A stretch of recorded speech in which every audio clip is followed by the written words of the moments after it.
जन्नती लोग हैं आप। आऊज़ु बिल्लाहि मिनश शैतानिर रजीम, बिस्मिल्लाहिर रहमानिर रहीम। रब्बि इश्रह ली सदरी व यस्सिर ली अमरी वहलुल उक़दतम मिन लिसानी यफ़क़हू क़ौली वजअल ली वज़ीरम मिन अहली रब्बि ज़िदनी इल्मा रब्बि ज़िदनी इल्मा रब्बि ज़िदनी इल्मा। आमीन। बिस्मिल्लाहिर रहमानिर रहीम। कल मैंने आप लोगों की एक वीडियो शेयर की थी, देखी थी? जुबान सुनी थी उनकी? मुझे उसकी समझ नहीं आ जाती। तारिक मुफ्ती तारिक मसूद को उल्टा बोल गई हूँ, सॉरी। मुफ्ती तारिक मसूद को बुरा भला कह रहे थे। ठीक है, इख्तिलाफात होते हैं, मुझे खुद भी मुफ्ती साहब से इख्तिलाफात है, अकीदे में भी है, क्योंकि देवबंद के अकीदे पर है ना वो, तो बीच में शिरक फिर आ जाता है। उतना शिरक नहीं करते, ऑनेस्ट बात है, बहुत सच बोलते हैं, बहुत खुलकर कहते हैं, इसीलिए बेचारे दो तरफा सुनते हैं, देवबंदियों से भी सुनते हैं, बरेलवियों से भी सुनते हैं। काफी सही कहते हैं, काफी शिरक के मामले में ऑलमोस्ट क्लियर है, लेकिन बिद्दतों पे आके ढीले पड़ जाते हैं बेचारे। खैर, कुछ इल्मी मसाइल भी हैं जिन पर मैं डिसएग्री करती हूँ, जैसे ये जो चिश्ती रसूलुल्लाह वाली बात थी, तो जब इस पर उनसे क्वेश्चन किया गया तो कहने लगे मैं किताब पढ़ूंगा, देखूंगा क्या कहा, कैसे कहा, फिर मैं जवाब दूंगा। तो मैंने तब भी आपसे ये बात की थी कि उन्हें ये जरूर कहना चाहिए था कि वाकई का सिनेरियो जो भी हो, ये जुमला ही गलत है, ये है ही कुफर। जिसने भी कहा, जिसलिए भी कहा, ये जुमला गलत है, ये शिरक है। शिरक कैसे है? रसूल तो अल्लाह बनाते हैं ना, तो अगर मैं किसी को रसूल करार दूं तो मैं क्या अल्लाह हूं? अस्तगफिरुल्लाह।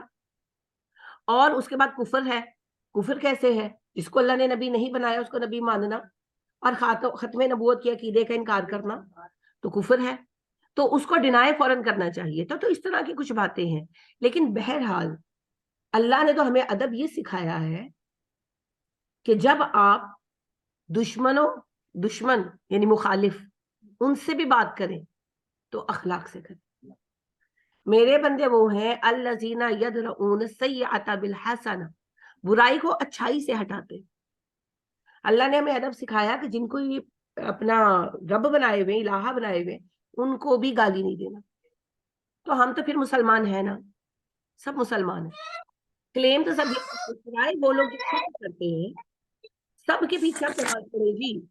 कोई भी हो, वो अपने आप को बरेलवी कहे, वो अपने आप को हनफी कहे, वो अपने आप को शाफी कहे, जब तक कोई शिरक नहीं ना करता उसका शिरक जाहिर नहीं है। किसी के अंदर घर में घुसकर भी आपको शिरक ढूंढने की जरूरत नहीं है। उसके जाहिरी अमाल में आपको शिरक नजर नहीं ना आ रहा, आप नमाज पढ़े उसके पीछे, कुछ इख्तिलाफ नहीं है, सब मुसलमान है। तो आप एक मुसलमान भाई को जो आलिम भी है, ठीक है, उससे इख्तिलाफ है, मुझे खुद है मुफ्ती साहब से इख्तिलाफ, लेकिन इख्तिलाफ का माना क्या है? गालियां देना। और जुबान सुनी उनकी, अस्तगफिरुल्लाह, फिर ये कहते हैं कि हमें बुरा ना कहो। और पता है उन्होंने गालियां क्यों दी? क्योंकि वो बरेलवी हैं और वो ये मानते हैं कि गैर बरेलवी को गाली देना भी सवाब है। हाँ, और वो लिटरल गालियां दे रहे थे, वो सही गालियां दे रहे थे।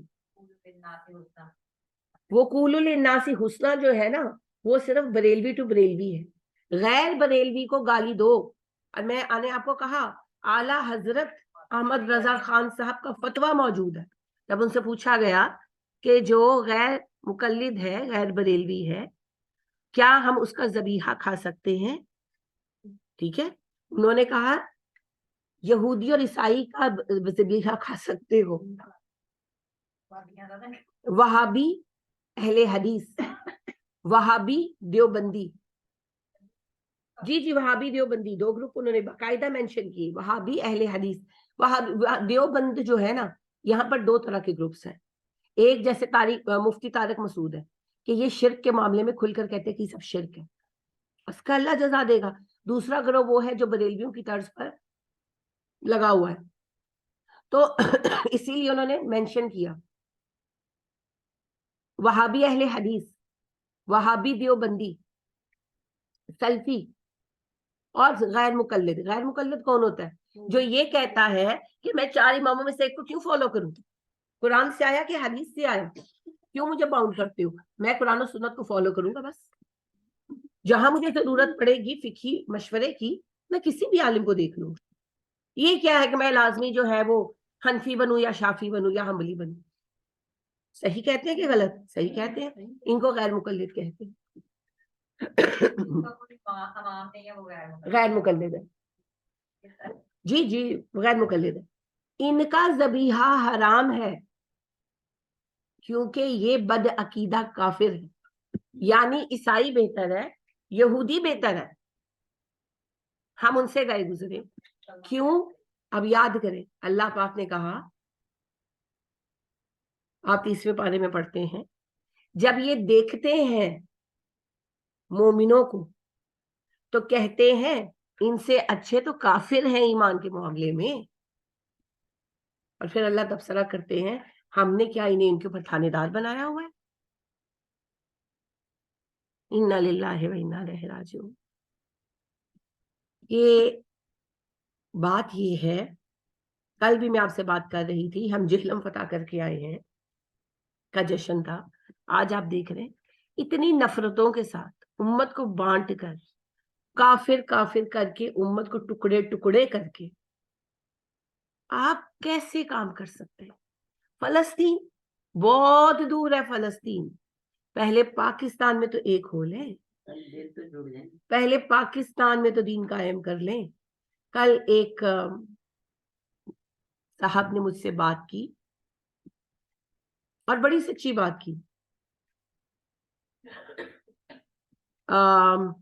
कुछ रिश्ते वगैरह के सिलसिले में कुछ बात थी, तो एक खातून का उनसे हमने कहा, वो बाहर होते हैं, तो उन्होंने माजरत कर ली ना, तो मुझे हैरत हुई। He is a very nice man, student ही है मेरे, भाई हैं, अल्लाह ने खुश रखे। तो उन्होंने, मैंने पूछना मुनासिब नहीं समझा, उन्होंने खुद ही राब्ता किया। तो उन्होंने मुझे कहा कि उन खातून ने से, मुझे नहीं पता था, मेरी भी फॉल्ट है, फॉल्ट नहीं है एक्चुअली, लोग छुपाते हैं ना, लोगों को पता है कि I don't like this things, तो वो मुझसे छुपा लेते हैं। तो उन्होंने कहा कि जी वो खातून फुला जगह से बैठ थी और उन्होंने कहा कि यानी कि बाकी सब तो ठीक है, तो आप उधर से बैठ हो जाए। तो मैंने फिर उनसे माजरत कर ली कि आगे फिर कैसे चलेगा, कि मैं तो ऐसे, यानी कि ये सब तो शिर्क है और मैंने नहीं करना। तो उन्होंने इस पर कुछ बात जैसे हुई, जाहिर है कि भाई यहाँ बहुत जहालत है ये। तो उन्होंने एक बात कही, उन्होंने कहा बाजी पाकिस्तान में जो दीन चल रहा है ये हाईली इनोवेटिव दीन है। इनोवेशन समझते हैं ना, बिद्दत। वो कहने लगे कि ये हाईली इनोवेटिव दीन है।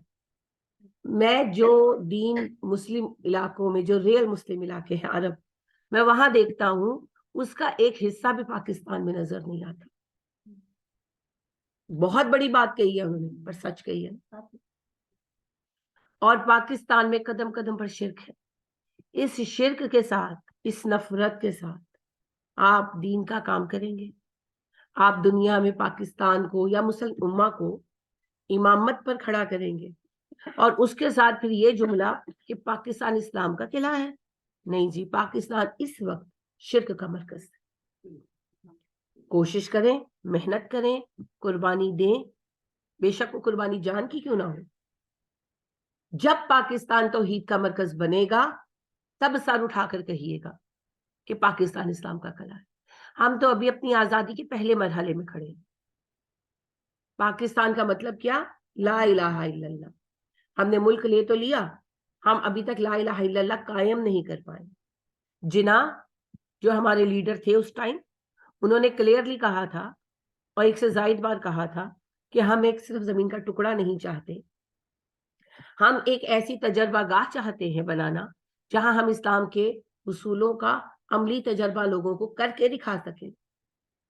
वजाहत से कहा था उन्होंने। उनसे ये भी पूछा गया कि क्या आपने पाकिस्तान का आइन बना लिया है? उन्होंने कहा हमें बनाने की जरूरत नहीं है, हमारा 1400 साल पहले बन चुका था। अल्लाह ने मोहलत नहीं दी, बेचारे वफात पा गए। जिंदा रहते तो शायद हालात कुछ और होते, लेकिन बहरहाल वो काम तो हमें पूरा करना है। ये अहद हमारे अजदाद ने किया था। तो यहूद को, जो मूसा के वक्त में यहूद थे, उनसे जो वादा लिया था अल्लाह ने, उस पर अल्लाह डांट रहे हैं। अहद नबवी में मौजूद यहूद को डांट रहे हैं ना। کیونکہ اس وعدے کو سیکنڈ کرتے آئے ہیں نا سب, اور پھر خلاف ورزی کرتے آئے. تو جتنے گناہگار وہ نسل تھی جو وقت موسیٰ میں سامنے کھڑی تھی, اتنی گناہگار وہ نسل تھی 3500 سال کے بعد حضرت موسیٰ کے جو عہد نبوی میں زندہ تھے. اتنے گناہگار آج والے ہیں. تو پھر ہم بھی گنہگار ہیں. 75 سال ہو گئے, ہم نے اس وعدے کو ایفا کرنے کی پریکٹیکل کوشش نہیں کی. تو بس اس کوشش میں کھڑے ہو جائیں. آپ صرف توحید قائم کریں, اللہ رستے پھر خود ہی کھول دے گا. اللہ نے کیا کہا؟ اوفو بیہدی اوفو بیہدی اوفی بیہدی. تم میرا وعدہ پورا کرو, میں تمہارا وعدہ پورا کر دوں گا. ہمارا وعدہ کیا ہے؟ اللہ کی وحدانیت کو قائم کرنا. ہم یہ کریں گے نا, باقی پھر اللہ رستے کھولتے جائیں گے, پھر آگے سے آگے کا سفر کھلے گا. مگر جب تک ہم رب واحد کو اپنا رب نہیں مان لیتے, ہم لا الہ کے ساتھ الا اللہ قائم نہیں کر دیتے, تب تک اللہ کی طرف سے کچھ نہیں ہوگا. مشرکین کی مدد نہیں کرے گا اللہ, اور پاکستان کی میجورٹی اس وقت مشرک ہے. یہ جملہ بہت تکلیف دہ ہے, میرے لیے بھی اتنا ہی یہ سچ ماننا, لیکن یہ سچ ہے, یہ سچ ہے.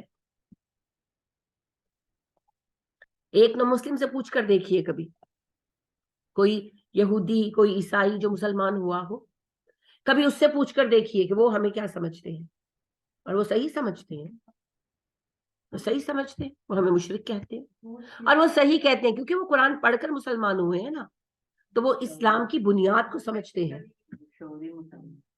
ہمیں تو کچھ پتہ ہی نہیں ہے.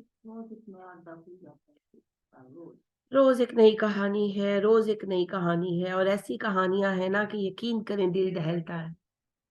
یقین کریں, میں کہتی ہوں کہ استغفر اللہ, میں واقعی مجھے بار بار یاد آتی ہے نبی صلی اللہ علیہ وسلم کی حدیث, جو آپ نے کہا کہ سب سے زیادہ صبر اللہ فرماتا ہے. کہ لوگ اٹھ کر کہتے ہیں کہ اللہ کی اولاد ہے, اور اللہ پھر بھی صبر کرتا ہے. اور آپ دیکھیں پاکستان میں اتنی داڑھی والے برچھے بندے اور نتھے پہن کر اللہ کی سہاگن بننے کے دعوے کر کے بیٹھے ہیں, اور آپ لوگوں کو دیکھیں کہ ان بے حیاؤں کی ویکس کر کے ان کو اتنی مہندیاں ٹانگوں بازوں پہ لگا رہے ہیں, اور میری نظروں کے سامنے وہ اتنا کری آتا ہے نا منظر, وہ جو ایسے ایسے کر کے لچک رہا تھا وہ بندہ, وہ ہجڑا نہ لچکے جو وہ لچک رہا تھا. اور اللہ جو قرآن میں کہتا ہے, اللہ نے سورہ آل عمران میں فرمایا, یہ کہتے ہیں اللہ کی اولاد ہے. اللہ کی اولاد کیسے ہو سکتی ہے؟ وَلَا لَهُ صَاحِبَةٌ, اس کی تو بیوی نہیں ہے.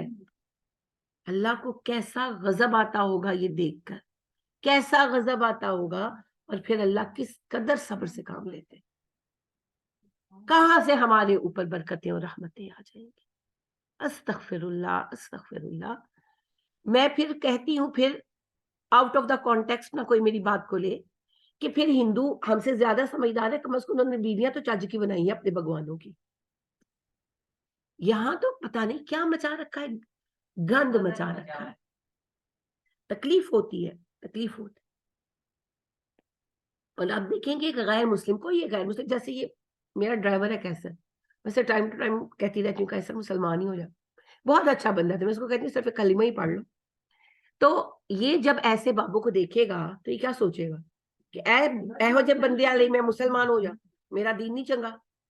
وہ ذرا اندر بار آتی ہے اور ہماری آواز آپ کا لیکچر سن رہا ہوگا تو باہر لوگوں کو دیکھ کر کہ کیا وہ مجھے کہتا ہے کہ جی تسی سانوں دسدے ہو نا, ساڈے پاسٹر بھی انج چنگیاں گلاں دسدے نے, پر نہ ساڈے لوگ سنتے ہیں نہ تہاڈے لوگ سنتے ہیں. وہ ٹائم ٹو ٹائم کبھی بات ہو جائے تو وہ یہ بات کہتا ہے. تو آپ دیکھیں کہ کیسے ہم کسی کو کیا متاثر کریں. ہاں ایک دور تھا جب مسلمانوں کے کردار کو دیکھ کر لوگ متاثر. یہ جو آپ کو کہتے ہیں نا بڑے صغیر میں اسلام صوفیاء نے پھیلایا, جھوٹ لکھتے ہیں, درسی کتابوں میں جھوٹ لکھتے ہیں, لعنت اللہ علی الکاذبین. بڑے صغیر میں اسلام تاجروں سے پھیلا, اسی لیے سب سے پہلے سندھ کی ساحلی پٹی مسلمان ہوئی. جب تاجر آتے تھے نا عرب مسلمان ہو گئے, تجارت کے لیے ہندوستان آتے تھے. اور آپ کو پتا ہے بڑے صغیر کا 80% معاشرہ شودروں پر مشتمل تھا, اور شودروں کو وہ الگ رکھتے تھے. تو ظاہری بات ہے سارے کاموں کے لیے تو شودر ہی آتے تھے. وہ براہمن وغیرہ تو کسی سے ملتے نہیں تھے. کھشتری جو تھے ویسے راجے تھے, اور جو ویش تھے وہ زمیندار تھے. تو ساروں کی شان تھی, ایک کسی کی شان اور عزت نہیں تھی, تو وہ شودر تھا. تو سارے کاموں کے لیے شودر ہی تھا. تو وہ اس کاسٹ کے لوگ بیچارے, دلت بھی ان کو کہتے ہیں, وہ آتے تھے. تو ان کو تو کوئی ساتھ نہیں بٹھاتا تھا. اچھی حیثیت کے بھی ہوتے تھے, یہ نہیں کہ ساری گری ہوئی حیثیت کے ہوتے تھے. شودروں میں بھی پھر یعنی کہ جیسے پڑھے لکھے جو تھے وہ انچارج بھی بنے ہوئے تھے, نگران بھی تھے, وہ کیا ہوتا ہے کلرکس بھی تھے, ہر کلاس کے لوگ تھے ان کے اندر. مگر چونکہ وہ دلت ہیں, وہ شودر ہیں, وہ ان کا سب کام کریں گے, ان کے حساب کتاب دیکھیں گے, ان کو ٹچ نہیں کریں گے, انٹچیبلز ہیں. یہ رول تھا, مذہبی رول بنا دیا گیا تھا, اور وہ اس کو مانتے تھے. تو جب وہ مسلمان تاجروں کے پاس آتے حساب کتاب کرنے کے لیے, چیزیں خریدنے کے لیے, بیچنے کے لیے, تو ان کو کھانے کا ٹائم ہے, آؤ بیٹھو کھانا کھا لو. آئے ہیں ہاتھ ملا رہے ہو, وہ ہم تو شودر ہیں. یہ کیا ہوتا ہے, شودر کون ہوتا ہے, وہ کچھ نہیں, آؤ بیٹھو, ہاتھ ملایا, پانی لاؤ پلاؤ. نہیں نہیں, ہم تو برتن. ابھی تک آپ یقین کریں, ابھی تک یہ بھارت میں کلچر ہے, بڑے شہروں کو چھوڑ کر, کہ جو شودر وغیرہ ہوتے ہیں نا, جہاں کام وغیرہ کرتے ہیں, کیونکہ اب حکومت تو نہیں مانتی نا اس بات کو, سب کو جابز ملتی ہیں, تو وہ پھر اپنا کھانا شانا, اپنا برتن الگ لے کر آتے ہیں, کیونکہ ان کو پتا ہے جو چھوٹے شہر ہیں وہاں پر تو یہ مسئلہ بھی ہے. تو وہ اس وقت بھی اپنا باندھ کر چلتے تھے. تو وہ نہیں بھئی آپ پانی پیو, آپ کھانا کھاؤ. سر ہم شودر ہیں. نہیں نہیں, ہمارے ہاں کوئی شودر نہیں ہوتا, سب اللہ کی مخلوق ہے. اچھا, یہ کیسے ہو سکتا ہے؟ پھر وہ ان کے کانوں میں بات پڑتی ہے, اچھا اللہ کے تو سب بندے برابر ہیں, یہ کیسے ہو سکتا ہے, سب برابر ہے. یہاں سے اسلام پھیلا, یہاں سے اسلام پھیلا. اور پہلی آرمی بھی تاجروں کی وجہ سے آئی بڑے صغیر میں, کہ نہیں؟ تاجروں کی سب سے پہلے حضرت عمر کے زمانے میں سندھ فتح ہوا ہے. تاجروں ہی کی حفاظت کا مسئلہ اٹھا, اور پھر عمر فاروق رضی اللہ تعالی عنہ تھے, انہوں نے کہا پھر ایسی کی تیسی, ہمارے لوگوں پر ظلم کرو گے. پھر پہلی بار مکران, جو عمر فاروق رضی اللہ تعالیٰ عنہ نے جو 11 صوبے بنائے تھے ریاست کے, اسلامی ساری ریاست کے, ان میں ایک صوبہ مکران تھا, یعنی کہ اس کا نام مکران رکھا تھا, جو سندھ کا حصہ تھا. لیکن بہرحال سندھ کا ایک حصہ ہندوؤں کے پاس تھا. پھر عمر رضی اللہ تعالیٰ عنہ وفات پا گئے, اور چیزیں تھوڑی سی رک گئی. سیکنڈ اٹیک محمد بن قاسم والا ہے, اور وہ بھی تاجروں کی وجہ سے ہوا تھا, وہ بھی تاجروں کی وجہ سے ہوا تھا. پتہ ہی آپ کو کہاں ہے صوفی؟ صوفی تو آئے بڑی بعد میں, صوفی تو آئے بڑی بعد میں. اور اتنے لاکھوں اگر صوفیوں نے مسلمان کر دیے, تو پھر یہ اتنے ہندو کہاں سے آ گئے؟ 10 لاکھ لوگوں کو داتا صاحب نے کلمہ پڑھایا. بھائی لاہور کی آبادی تھی اس وقت 10 لاکھ تھی, پروف کرو. اور اگر اس وقت 10 لاکھ لوگ لاہور کے مسلمان ہو گئے, تو پھر جو ہندو اتنی ہجرت کر کے پارٹیشن کے وقت گئے ہیں, کہاں سے آئے تھے؟ کہانی بنائی ہوئی ہے, سب کہانی ہے. اور میرا ایک سوال ہے آپ سے, دین کی خدمت کی صوفیوں نے, سب یہ کہتے ہیں, ان کی خدمت کے ثبوت لا کر دینا. کہاں ہے کتابیں, کہاں ہے کتابیں؟ حدیث پر کوئی کتاب غوث اعظم صاحب کی ہو, داتا صاحب کی ہو, امام بری صاحب کی ہو, حسین میرا صاحب کی ہو, جو بھی ان کے صاحب ہیں, باہو صاحب کی ہو, کلام باہو کو سائڈ پہ رکھو, ان سے زیادہ خدمت تو پھر اقبال کر گئے ہیں, جن کی داڑھی نہ ہونے پر ان پہ فتوے لگاتے پھرتے ہو. بہت اچھی شاعری, باہو سے کہیں زیادہ اچھی شاعری اقبال کی ہے. جی یہاں پہ دیوراجا کی داستانیں بیان کرنے والے بھی صوفی ہیں. ہاں, اے انہاں کول کام کرا لو, کرو نسان والے, اے کام کرا لو. پھر ایسی عورت جس نے شادی کے بعد اپنے شوہر کو دھوکہ دیا, اور ایسی بدبخت عورت کہ اپنی نند کو بھی لے کر بھاگ گئی, خود تو بھاگی نند بھی بھگا. خود یعنی کہ اس گھر کا حال دیکھیں جس کے بہو اور بیٹی دونوں بھاگ گئی ہیں, اس کا مزار بنا دیا. اور قدرت اللہ شاہ بیان کرتے ہیں کہ جس کو گھر سے بھاگنا ہوتا نا, وہ ہیر کی مزار پہ جا کے 2 نفل پڑھ کے مدد مانگتا کہ ہمارا بھاگنا سکسیسفل ہو جائے. یہ اسلام ہے. کس کا اسلام ہے؟ کون سی ہیر کے قصے سناتے ہو؟ پھر پتہ ہے کیا لیپا پوچھی کرتے, نہیں نہیں, وہ ہیر رانجھا کوئی مثال رکھ کر نا عشق حقیقی بیان کر رہے ہیں، عشق حقیقی سیدھا بیان کرو، گند پا کے کیوں بیان کر رہے ہو؟ گند کیوں ڈالا ہوا ہے؟ ہاں سیف الملوک کی عشقیہ داستانیں سن لو ان سے، اپنی ان کی بیٹی ایسا کرے پھر اس کے لیے ایسا کرے، ہاں بتائیں نا ذرا پھر. اور بھری پڑی داستان ہے ایسی تو. ہیر رانجھا کی داستان، سیف الملوک کی داستان ہے نا، بیٹھ کر سناتے ہیں. اور پھر جب ان سے یہ کہا جاتا ہے کہ یہ کیا گندی باتیں ہیں جو آپ لوگوں کو سنا رہے ہیں، تو کہتے ہیں نہیں نہیں، یہ تو ظاہری عشق سے عشق حقیقی کا سفر ہے. بھائی سیدھا عشق حقیقی کی گل کرو نا، قرآن عشق حقیقی ہے نا. یہ تم نے گند کیوں ڈالنا ہے؟ یہ کون سا عشق حقیقی کا راستہ ہے کہ شوہر سے نکاح کے بعد شوہر کو منہ نہ لگائے اور عاشق کے لیے بھاگ جائے؟ یہ عشق ہے؟ یہ عشق حقیقی کا راستہ ہے؟ اس رستے پر کہاں اللہ ملے گا؟ اس سے تو زلیخا کی کہانی بہتر ہے، بھاگی تو وہ بھی نہیں تھی کم بخت. یہود نے بھی گمراہ کرنے کے لیے کہانی بنائی نا عشق زلیخا ٹائپ، لیکن اس میں بھی ایٹ لیسٹ بگایا تو نہیں. اس میں بھی انہوں نے قصہ بنا دیا آگے چل کر تھوڑا سا لاجیکل کہ جس نے اتنی توبہ کی کہ اللہ نے اسے جوان ہی کر دیا اور یوسف کی شادی کر دی. انہوں نے پھر تھوڑا سا لاجک رکھا، حالانکہ کہانی جھوٹی ہے. لیکن یہاں پر تو ایک عورت نکاح کے بعد اپنے شوہر کو پاس نہیں آنے دیتی، اپنے پرانے عاشق کے ساتھ بھاگ جاتی ہے اور وہ عشق حقیقی کے راستے پر ہے. بھائی اس راستے پر اللہ کہاں ملے گا؟ بدکاری کے راستے پر کس مقام پر اللہ سے ملاقات ہوگی؟ سانو بھی سمجھاؤ. جس عورت کا شوہر ناراض ہو اس کی نماز اس کے سر سے اوپر نہیں اٹھتی.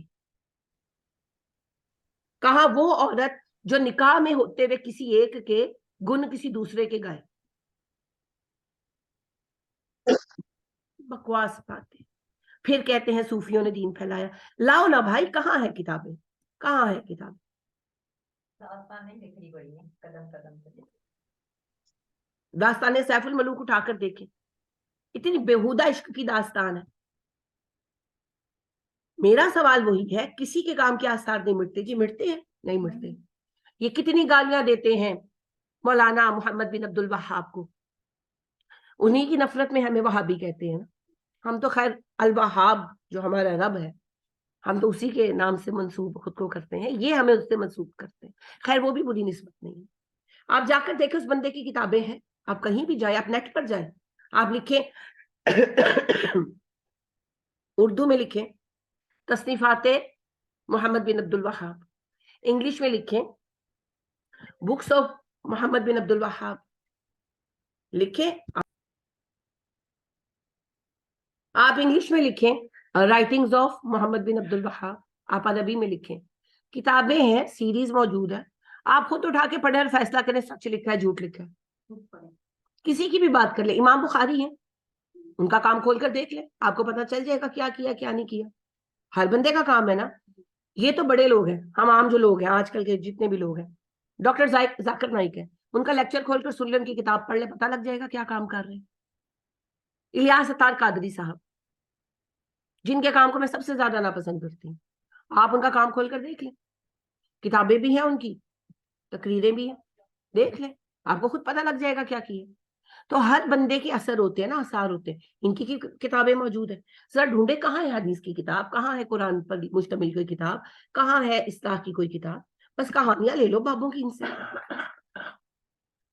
تو پھر کون سے دین کی خدمت کی؟ بابوں کی دین کی.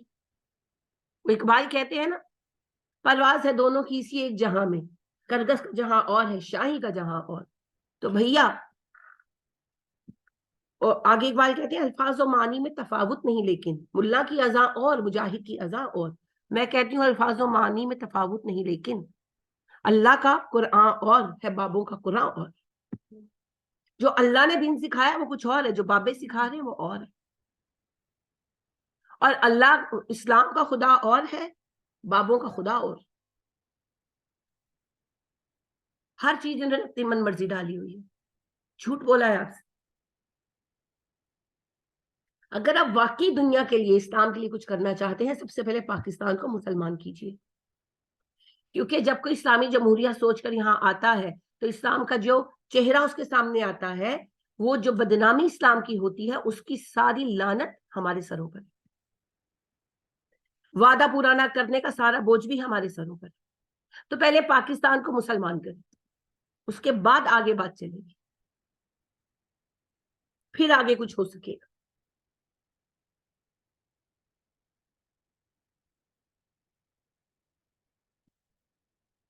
آج آیا 97 سے ہم نے پڑھنا ہے، تو بات آگے بڑھانے سے پہلے کل سے کنیکٹ کرتے ہیں۔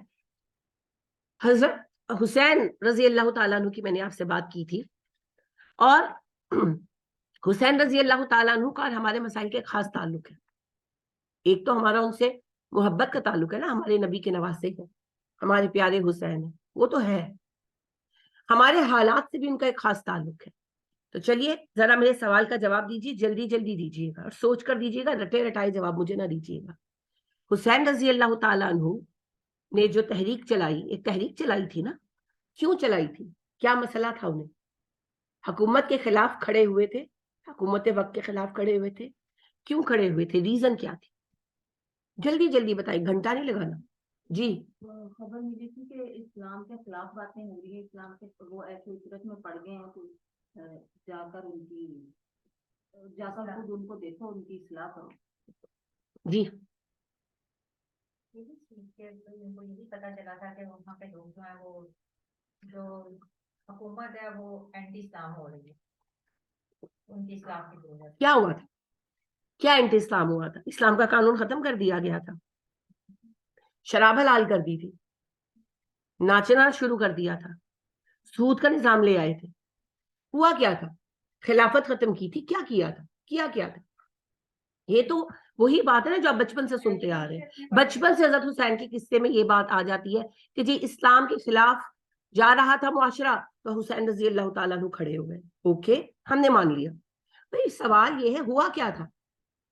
حج بند کر دیا تھا، قرآن پڑھانا چھوڑ دیا تھا، اسلام کا قانون معطل کیا تھا، خلافت ختم کر دی تھی، سود حلال کر دیا تھا، کیا تھا؟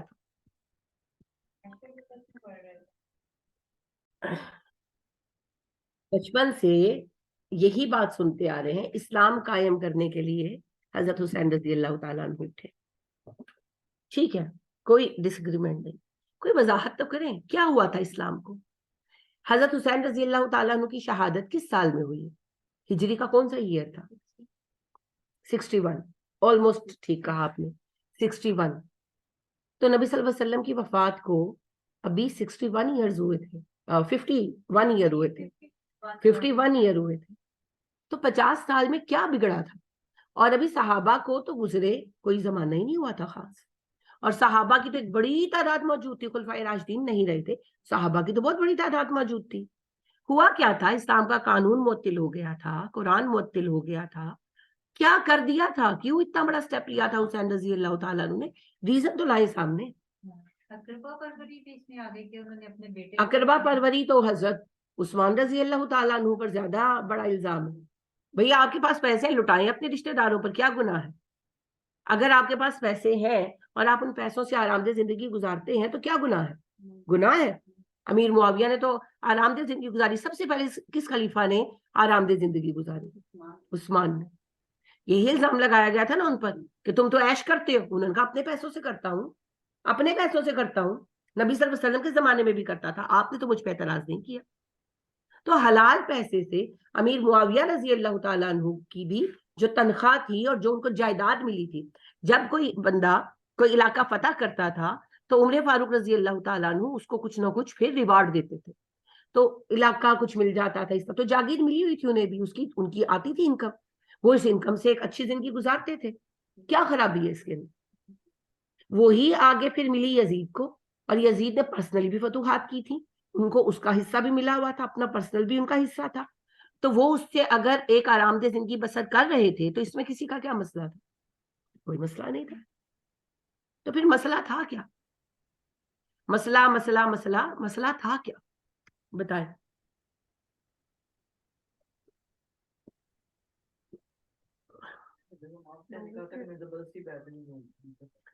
لیکن وہ تو بڑا عرصہ ہو گیا نا، ان سے بیعت تو نہیں مانگی تھی یزید نے؟ مانگی تھی بیعت؟ نہیں، یہ تو حضرت حسین رضی اللہ تعالیٰ عنہ گئے تھے، انہوں نے تو یعنی گورنمنٹ نے تو ان کو کوئی میسج نہیں بھیجا تھا کہ آؤ اور بیعت کرو، بھیجا تھا؟ نہیں، کوئی میسج نہیں بھیجا تھا، چھوڑ دیا تھا ان کے حال پر۔ मेजोरिटी ने बैत कर ली तो चंद लोगों के बैत ना करने से क्या फर्क पड़ता है। हजरत अली रजी अल्लाह तआला अन्हु ने 6 महीने अबू बकर रजी अल्लाह तआला अन्हु की बैत नहीं की थी। तो माइनॉरिटी के बैत ना करने से मेजोरिटी की बैत मुतासिर नहीं होती, तो मेजोरिटी तो बैत कर चुकी थी। और फिर हुसैन रजी अल्लाह तआला अन्हु ही नहीं, अब्दुल्ला बिन जुबैर रजी अल्लाह तआला अन्हु ने अब्दुर्रहमान बिन अबू बकर रजी अल्लाह तआला अन्हु ने भी बैत नहीं की थी, किसी को भी कुछ नहीं कहा गया था। कोफी वालों ने मतलब कि बार बार प्रोग्राम पे जिसे कि हम आप भी बैत करना चाहते हैं तो आके इस तरह तो हजरत हुसैन पर इल्जाम आ जाएगा कोई खिलाफत चाहते थे। क्या हुई थी? जी जी जी, कोशिश करें। ये मैं आपको डायरेक्टली बता सकती हूँ, गौर करें, देखें, फिर आप देखेंगे कि जितनी बातें आपको बताई जाती है ना सारी गलत है। सुना है ना आपने, बचपन से सुना है, मैंने भी सुना है कि कूफा वालों ने बार बार खत लिखे हम आपको बैच चाहते हैं, आपकी बैच चाहते हैं। अच्छा, हुसैन रजी अल्लाह तआला अन्हु ने हुकूमत के लालच में ही खुरूज किया था, ये इल्जाम लगा रहे हो उन पर? तो नहीं नहीं, तो फिर ये बात भी गलत है। शिया क्या कहते हैं, उन्होंने घर नाचना गाना शुरू कर दिया था, कुत्ते पालने शुरू कर दिए थे। कुत्ते तो अबू हुरैरा ने भी पाले थे रजी अल्लाह तआला अन्हु, याद है अब्दुल्ला बिन उमर रजी अल्लाह तआला अन्हु ने कहा था गुस्से में, जब एक साहब ने अब्दुल्ला बिन उमर से ये कहा कि अबू हुरैरा कहते हैं कि आप कुत्ता पाल सकते हैं, घर के अंदर नहीं लाएंगे, बाहर रखेंगे। तो इब्न उमर को गुस्सा आ गया, कहने लगे हाँ जमींदार हो गया ना, जागीर पे अपनी रहता है, खुद जो कुत्ते पालता है तो यही कहेगा। हालांकि असूल यही है कि आप बार बरदारी के लिए, सॉरी बार बरदारी नहीं, क्या होते हैं, चौकीदारी के लिए, बार बरदार तो बोझ उठाना होता है, आप चौकीदारी के लिए, निगरानी के लिए कुत्ता पाल सकते हैं और शिकार के लिए भी पाल सकते हैं, मगर कुत्ते को कुत्ता ही रखना है, कुत्ते को पुत्र नहीं बनाना अपना, ये फर्क है। तो हजरत अबू हुरैरा रजी अल्लाह तआला अन्हु की बात गलत नहीं थी, हरम की हदूद में कुत्ता नहीं रख सकते। अबू हुरैरा रजी अल्लाह तआला अन्हु को जो जायदाद हजरत उमर ने दी थी वो बाहर थी मदीने से, तो वहां उन्होंने वो जो खेत बनाए थे, फार्म हाउस बनाया था, उसकी निगरानी के लिए कुत्ते रखे। तो अगर यजीद ने कुत्ते पाले भी थे तो क्या हजरत हुसैन रजी अल्लाह तआला अन्हु ने चंद कुत्तों के पीछे इतना बड़ा कदम उठा लिया था? तो झूठ बातें है ना, सच क्या है जी। कौन सा हकूक, किसका हकूक मुअत्तल हुआ था? आम आवाम के कौन सा, जुल्म सितम कौन सा जुल्म हुआ था? एक वाकया बताए भाई। जुल्म सितम होता है तो उसके वाकयात रिकॉर्ड होते हैं ना। जुल्म सितम का बाजार गर्म हो गया था, कहां पर? मदीना में कुछ हुआ, कोई वाकया रिपोर्ट है आपके पास?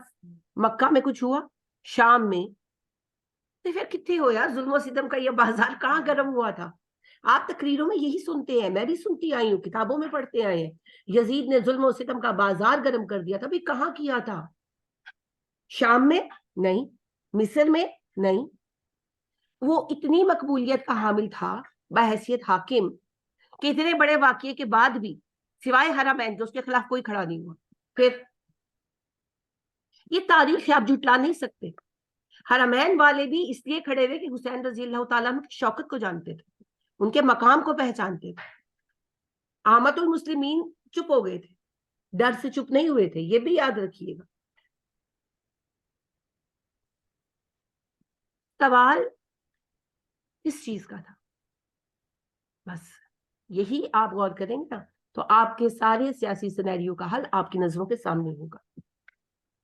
जब अमीर मुआविया रजी अल्लाह तआला अन्हु जिंदा थे, हाकिम थे, सहाबा ने उनसे उन्हें ये मशवरा दिया था, सहाबा ने दिया था। अमीर मुआविया खुद भी सहाबी, लिहाजा सहाबा का एक वफद मदीने से उनसे मिलने आया था और उन्होंने कहा कि आप अपने बेटे के लिए बैत ले लें अपनी जिंदगी में। ऐसा ना हो कि जैसे पहले मुसलमानों में खाना जंगी हुई है दोबारा हो, क्योंकि जो इंतशार पैदा हुआ था, इंतशार तो हुआ था ना हजरत उस्मान रजी अल्लाह तआला अन्हु के जमाने के आखिर में, और फिर अली रजी अल्लाह तआला अन्हु के 2.25 साल में। उसके जिम्मेदार अली रजी अल्लाह तआला अन्हु नहीं थे, मगर बहरहाल इंतशार तो था। आम बंदे को तो इंतशार परेशान करता है, उस इंतशार को कंट्रोल किसने किया? अमीर मुआविया ने। अल्लाह ने उन्हें फरासत दी थी। अली उनसे बहुत ज्यादा बासलाहियत थे, बहुत ज्यादा, मगर उनके सामने मसला बहुत बड़ा था, वो जिंदा थे ना, मौजूद थे। तो दो ग्रुप्स थे। जब अली रजी अल्लाह तआला अन्हु शहीद हो गए, हसन रजी अल्लाह तआला अन्हु ने सुलह कर ली, तो अब मंजर पर सिर्फ एक बंदा रह गया ना, मुआविया। हुसैन रजी अल्लाह ताला ने तो सुलह कर ली ना, उन्होंने तो खिलाफत छोड़ दी। 6 महीने में सुलह की थी कि नहीं की थी, या पता है कि नहीं? हसन ने, सॉरी मैंने हुसैन कहा, अच्छा सॉरी, इट्स माय फॉल्ट। हजरत अली रजी अल्लाह ताला अन्हु शहीद हो गए, उनके बाद नेक्स्ट उनकी जगह पर जिनकी बैत की गई वो हसन रजी अल्लाह ताला अन्हु थे। तो हसन रजी अल्लाह ताला अन्हु ने निगोशिएट कर लिया अमीर मुआविया रजी अल्लाह ताला अन्हु के साथ और खिलाफत से दस्तबरदार हो गए। तो अब मेन फिगर सिर्फ एक बंदा रह गया ना, अमीर मुआविया रजी अल्लाह ताला अन्हु। अमीर मुआविया रजी अल्लाह ताला अन्हु ने फिर सब चीजों को रीसेटल किया, मुजरिमों को सजाएं भी हुई, काफी कुछ हुआ बीच में, लेकिन बहरहाल फिर उसके बाद 22 साल अमनो अमान के गुजरे। लिहाजा जब अमीर मुआविया बूढ़े हो गए ज्यादा, तो सहाबा के ग्रुप आए, उन्होंने कहा कि आप अपने बेटे की बैत ले, इस ऐसा ना हो कि बाद में फिर खाना जंगी हो। इस मशवरे पर उन्होंने बैत ले ली और लोगों ने बैत कर ली। पहला क्वेश्चन ये है कि क्या बाप हाकिम है तो अपने बेटे की बैत ले सकता है कि नहीं ले सकता, जायज है कि नहीं? नहीं जायज है। जी बताएं, जायज है कि नहीं?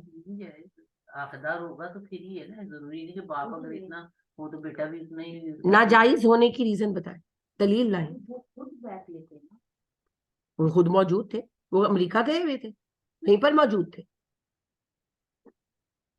नाजायज होने की रीजन बताएं, दलील लाए ना।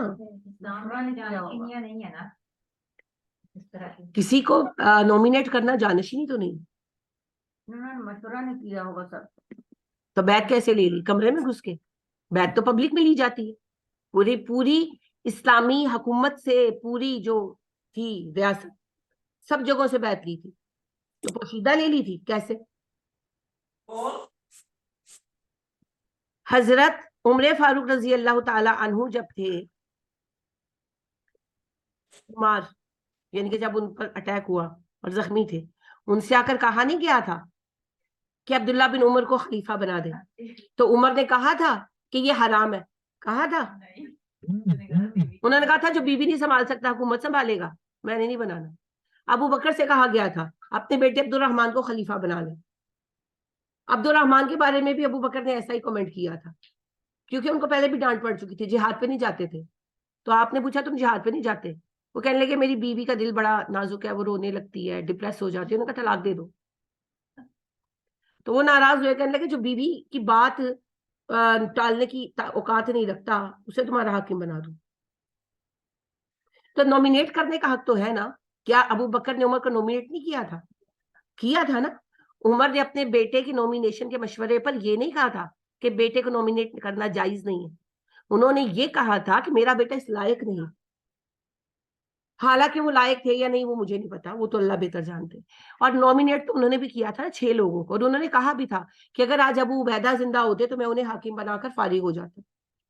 लेकिन अब मुझे तो एक बंदा नजर नहीं आता कोई भी ऐसा जिसमें इतनी सलाहियत हो कि सब मामले हैंडल कर सके। सो मैं 6 लोगों को चुन रहा हूं, उनमें से जिस पर लोग बैत कर लें। हुआ था, हुआ था। और नॉमिनेशन ना होने की वजह से हजरत उस्मान को तो मौका नहीं ना मिला, शहीद कर दिए गए, तो नॉमिनेट नहीं किसी को कर सके। तो फिर पहली बार झगड़ा उठा ना कि खलीफा कौन होगा, पहली बार झगड़ा उठा ना। कुछ लोगों ने हजरत अली रजी अल्लाह ताला अन्हु की खिलाफत को माना, कुछ ने इनकार किया, और अमीर मुआविया जो है उन्हें शामिल थे, और मुसलमान आमने सामने आए। तो नॉमिनेशन गलत नहीं है, बेटे को भी नॉमिनेट किया जा सकता है बशर्ते कि अहल हो और लोग उसकी बैत करें। प्रॉब्लम इसके अंदर क्या है? प्रॉब्लम यह है कि लोग इसी बात को मिसाल बनाकर बाद में जानशीनी का सिस्टम लाएंगे, जैसे अब्बासियों ने किया, उमवियों ने किया, और इसी जानशीनी ने बाप के बाद बेटा, बेटे के बाद उसका बेटा, उसके बाद उसका बेटा, चाहे वो नकम्मा है, शराबी है, नाजायज औलाद है बाप की, जैसे जहांगीर था। जहांगीर अकबर की नाजायज औलाद था कि नहीं था? है ना। इतना आप उसका तस्करा पढ़ते हैं और इतना अजीम हाकिम उसको समझते हैं। अकबर ने जोधा से शादी की थी ना, हो गई थी ना, हिंदू धर्म में हुई ना हमारे धर्म में हुई। तो फिर कौन सी शादी और कौन सा बेटा? नाजायज औलाद था। तो फिर ऐसा ही दीन बनना था ना, जैसा आज हाल बना हुआ दीन का बड़े सगीर में। बहरहाल इसके अंदर परेशानी की बात सिर्फ यही एक थी, लेकिन इसको इग्नोर किया गया ज्यादा बड़ी खराबी से बचने के लिए। उस वक्त नुक्ता नजर था। अलल ऐलान बैत ली गई और लोगों ने खुशी से बैत की, पूरी रियासत ने खुशी से बैत की। कुछ लोगों ने नहीं की, जिनमें हुसैन रजी अल्लाह तआला अन्हु भी शामिल नहीं की। जिन्होंने बैत नहीं की उनसे कुछ नहीं कहा गया। ठीक है भाई, हर किसी का हक है। बैत क्या है? वोट है। नहीं दिया, नहीं दिया, ओके। फिर अमीर मुआविया वफात पा गए, फिर यजीद गवर्नमेंट में आए। अब हजरत हुसैन रजी अल्लाह तआला अन्हु का जो पॉइंट ऑफ व्यू था वो बिल्कुल सही था कि इसी से आगे जानशीनी की बुनियाद पड़ी और इस्लामी हुकूमतों को सबसे ज्यादा नुकसान इस जानशीनी ने ही पहुंचाया। लायक लोग पीछे रह गए और नालायक हमारे हाकम बनकर बैठे गए, चाहे वो मुगल हुकूमत हो, चाहे वो अब्बासी खिलाफत हो, चाहे वो उमवी खिलाफत हो, और चाहे वो खिलाफत उस्मानिया हो। ये नाअहल जानशीनी ने तो डबोया सबको। अपना हक समझ लिया कि हम ही बनेंगे। जी, और हुकूमत किसी का हक नहीं होती। हुकूमत बाप की वरासत नहीं है जो बेटे को जाएगी, वरासत जाती है। वो तो बाप का फरीजा है, यानी कि अगर बाप हाकिम है तो फरीजा है, उसके बाद फरीजा किसको जाएगा? जो अहल होगा। बस सादा उसूल है। हजरत हुसैन रजी अल्लाह तआला अन्हु के सामने ये हकीकत थी, इसीलिए उन्होंने बैत नहीं की। फाइन, कोई मसला नहीं था, मगर उन्हें कोई दिक्कत भी नहीं थी, कोई इख्तिलाफ भी नहीं था। ठीक है, हुकूमत सही चल रही थी, कोई प्रॉब्लम नहीं आ रही थी। साजिश थी, साजिश रची गई, क्योंकि अमनो अमान तो दरकार नहीं था ना। सबसे पहले उस्मान रजी अल्लाह तआला अन्हु के खिलाफ एक साजिश बुनी गई, जिसमें उस्मान रजी अल्लाह तआला अन्हु शहीद कर दिए गए अपने दारुल खिलाफा में अलल ऐलान। फिर अली रजी अल्लाह तआला अन्हु हालात को काबू करने के करीब थे, उन्होंने मुसालिहत कर ली थी अमीर मुआविया के साथ। जब जंगे सिफैन में हकम बना लिया गया, यानी कि 2 लोगों को आर्बिट्रेटर बनाया गया, उधर से अमर बिन अलास थे, इधर से अबू मूसा अशरी रजी अल्लाह तआला अन्हु थे, दोनों के दरमियान हो गया पैचअप। ठीक है, जो भी उसमें हुआ, अब डिसाइड ये हुआ कि हरमैन और इधर सऊदिया वगैरह इन सारे इलाकों के अली होंगे हाकिम, और शाम मिस्र वगैरह उधर के जो इलाके हैं वो मुआविया के जेर निगरानी होंगे। इस बात को एक्सेप्ट कर लिया गया था। अली रजी अल्लाह तआला अन्हु ने भी एक्सेप्ट कर लिया था, अमन हो गया था। अमन ही तो दरकार नहीं था ना। लिहाजा इब्ने मुलजम खारजी बदबख्त ने अली रजी अल्लाह तआला अन्हु को शहीद कर दिया। अली रजी अल्लाह तआला अन्हु की शहादत के बाद हसन रजी अल्लाह तआला अन्हु के हाथ पर बैत हुई, सबने फौरन कर ली। जो हजरत अली के साथ थे वो हजरत हसन के हाथ पर बैत उन्होंने कर। हसन रजी अल्लाह तआला अन्हु बहुत बुर्दबार और समझदार इंसान थे, अपने वालिद की तरह। उन्होंने भी वही किया जो उनके अब्बा ने किया था। अब्बा को तो फिर टाइम ही नहीं ना मिला, उधर उन्होंने सुलह किया, उधर वो शहीद कर दिए गए। हसन रजी अल्लाह तआला अन्हु ने उससे भी एक स्टेप फॉरवर्ड कर लिया। उनकी बातचीत हुई हजरत अमीर मुआविया के साथ और 6 महीने लगे 6 महीने मीटिंग्स हुई और हजरत हसन ने उनसे ये कहा, मैं खिलाफत से दस्तबरदार होता हूँ, सारे खिलाफत आप संभाले, मेरी ये शराइत है। शर्तें उनकी फैमिली के लिए थी, मेरी फैमिली को सालाना अलाउंस इतना मिलेगा, हम मदीना सेटल होंगे, हमें तंग नहीं किया जाएगा, ये ऐसी ही शराइत थी, अपनी फैमिली से रेलिवेंट शराइत थी। अमीर मुआविया ने सर आंखों पे रखी। उन्होंने शायद 5 लाख दिनार या कुछ ऐसे, मुझे ठीक से याद नहीं, लेकिन लाखों दिनार उन्होंने सालाना अलाउंस मांगा था। और अमीर मुआविया ने कोई बहस नहीं की। एक तो वैसे वो नबी के नवासे थे, और दूसरी बात यह है कि खिलाफत से दस्तबरदार हो रहे थे, तो कोई बात ही नहीं थी। अमीर मुआविया ने बगैर किसी एतराज के सारी शर्तें मान ली। ये लोग इत्मीनान से माशाल्लाह मदीना आ गए और अपने कामों में लग गए। लेकिन अमन ही तो नहीं चाहिए था, लिहाजा हसन रजी अल्लाह तआला अन्हु को जहर दे दिया गया, वो शहीद हो गए। और उन्होंने अपने भाई को 2 वसीयतें की, हुसैन रजी अल्लाह तआला अन्हु को। एक कहा, मेरे कातिल की तलाश में ना जाना, मैं जानता हूं मुझे किसने जहर दिया, पर मेरा मामला अल्लाह की तरफ। दूसरा, खिलाफत के मामलों में, सियासत के मामलों में ना पड़ना। हमारे खानदान में नबूवत आ चुकी है, हुकूमत नहीं आएगी, इन लोगों से होशियार रहें। हुसैन रजी अल्लाह तआला अन्हु बहुत बहादुर थे, बहुत जर्री थे, लेकिन बहुत सादा भी थे। जो हसन रजी अल्लाह तआला अन्हु के अंदर सियासी समझ थी, हजरत अली से जो उन्होंने सीखा था, वो हजरत हुसैन रजी अल्लाह तआला अन्हु उसको उस तरह समझ नहीं पाए। लिहाजा उन्होंने हजरत हुसैन रजी अल्लाह तआला अन्हु को ट्रैप करना शुरू किया। ये सिलसिला थोड़ा अरसा नहीं चला, ये हसन रजी अल्लाह तआला अन्हु की वफात के बाद ही चल पड़ा था। लेकिन अमीर मुआविया रजी अल्लाह ताला अन्हु के जमाने में हजरत हुसैन ने नोटिस नहीं किया, फिर अमीर मुआविया वफात पा गए और जो है यजीद हाकिम बना, क्योंकि उसकी बैत हो चुकी थी, लीगल हाकिम था, चुना हुआ हाकिम था और कुछ खराब नहीं हुआ था। लेकिन हुसैन रजी अल्लाह ताला अन्हु का दिल पहले ही खट्टा था यजीद की तरफ से। वालिद की जिंदगी में बैत ली गई ना, उन्होंने इस चीज को पसंद नहीं किया और बैत नहीं की, और इस बात से कोई सवाल भी नहीं उठाया अमीर मुआविया ने, ना ही बाद यजीद ने। लेकिन पहले ही उनके दिल में थोड़ा खदशा था कि क्यों इन्होंने पहले बैत ली, जैसे कोई भी करेगा। हजरत हुसैन रजी अल्लाह ताला अन्हु भी डाउट में थे।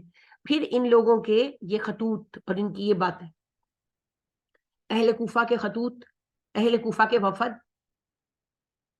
अहले कूफा तो एक नाम है ना, असल बात यह है जो साजिश वाले यहूद इसके पीछे, कभी वफद एक आता, कभी वफद एक आता, कभी वफद एक आता, वफूद आ रहे हैं, जो ताजर आते वो आकर मिलते, कूफा के लेटर्स आते।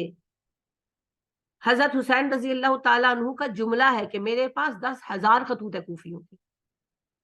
चलो मैं कहती हूँ लिखने वाले ने एग्जैजुरेट कर दिया होगा, 1000 तो होंगे। और पता है क्यों 10,000 हो सकते हैं? क्योंकि ये काम हजरत अमीर मुआविया की जिंदगी से चल रहा था, कान भराई का हजरत हुसैन टालते आ रहे थे।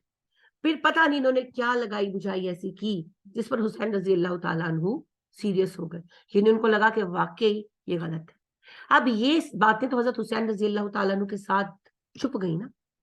अब तो जो इंफॉर्मेशन है या वो वाकयात पर मबनी है या अंदाजों पर, क्योंकि उनके तो सारे बच्चे भी मार दिए गए जो उनके साथ बड़े थे। एक ज़ैनुल आबिदीन बचे, वो तो खुद बच्चे थे। लिहाजा एग्जैक्ट वो कौन सी बात थी जिसके लिए हुसैन रजी अल्लाह ताला अन्हु ने डिसाइड कर लिया कि अब मुझे खड़े हो जाना चाहिए अगेंस्ट द गवर्नमेंट, वो कोई बहुत बड़ी बात थी। क्योंकि नबी अकरम सल्लल्लाहु अलैहि वसल्लम ने कहा जब तक हुकूमत नमाज कायम कराती रहे तुम बगावत मत करना। तो उससे तो बहुत अच्छी गवर्नमेंट थी ना, उमवी गवर्नमेंट बहुत अच्छी रही है, बाद में भी रही। तो हजरत हुसैन रजी अल्लाह ताला अन्हु जब कूफा आए हैं, उनके कूफा आने से पहले बगावत की इत्तला मरकज को मिल चुकी थी और वहां से फौज भेजी जा चुकी थी। 20-22 हजार का लश्कर नहीं था, थोड़ी सी फौज थी, क्योंकि उनको भी पता था बागियों की कोई तादाद नहीं है। लेकिन फौज पहले पहुंच चुकी थी, हुसैन बाद में पहुंचे। लिहाजा फौज को आता देखकर सब डिस्पर्स हो गए। असल में मैं जहां तक समझती हूँ, हकीकत में लोग आमादा बगावत थे ही नहीं। ये तो सिर्फ हुसैन रजी अल्लाह ताला अन्हु के सामने मंजर पेश किया गया था, उन्हें धोखा दिया गया था। अब आगे भी साजिश थी। इस साजिश का मेन किरदार मेरी नजर में उबैदुल्लाह बिन ज़ियाद था, गवर्नर कूफा, क्योंकि सारी साजिश उसके जेरे साया रची थी और उसको पता था कि अगर तहकीक होगी तो मुजरिम मैं निकलूंगा। तो यजीद अमीरुल मोमिनीन है, वो मुझे तो क्या मेरी नस्ल को खत्म कर देंगे बगावत के जुर्म में। तो फिर एक ही बात उसके सामने रास्ता था, बदबख्त के सामने, कि या वो अपना खानदान बचाता और या हुसैन रजी अल्लाह ताला अन्हु को कुर्बान करता अपने मकसद के लिए, और वही किया।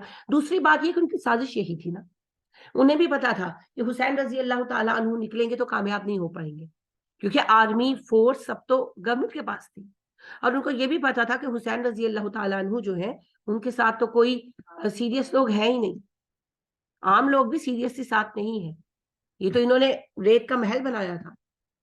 असल में वो सिर्फ हुसैन रजी अल्लाह ताला अन्हु ही को मरवाना चाहते थे, ताकि उम्मत में वो इख्तिलाफ पैदा हो जो कभी खत्म ना हो सके। ये साजिश उस्मान रजी अल्लाह ताला अन्हु की शहादत से शुरू हुई, आप उसकी इंतहा करबला में देखते हैं, और वही हुआ। उम्मत हमेशा के लिए 3 ग्रुपों में बटी, शिया, सुन्नी और खारजी। आज तक हम इकट्ठे नहीं हो सके और तब तक नहीं होंगे जब तक हजरत ईसा नहीं होता। ये साजिश थी। हुसैन रजी अल्लाह ताला अन्हु पर सब रास्ते बंद हो गए। हुसैन रजी अल्लाह ताला अन्हु ने उनसे निगोशिएट करने की कोशिश की। उन्होंने कहा या तो मुझे रोम चले जाने दो, जिहाद हो रहा है, मैं जिहाद करूंगा, मेरे बच्चे में हम वहीं खुद ही शहीद हो जाएंगे, या मुझे मदीने वापस चले जाने दो। मैं तुम लोगों के साथ अहद करता हूं, मैं दोबारा सियासत में हिस्सा नहीं लूंगा।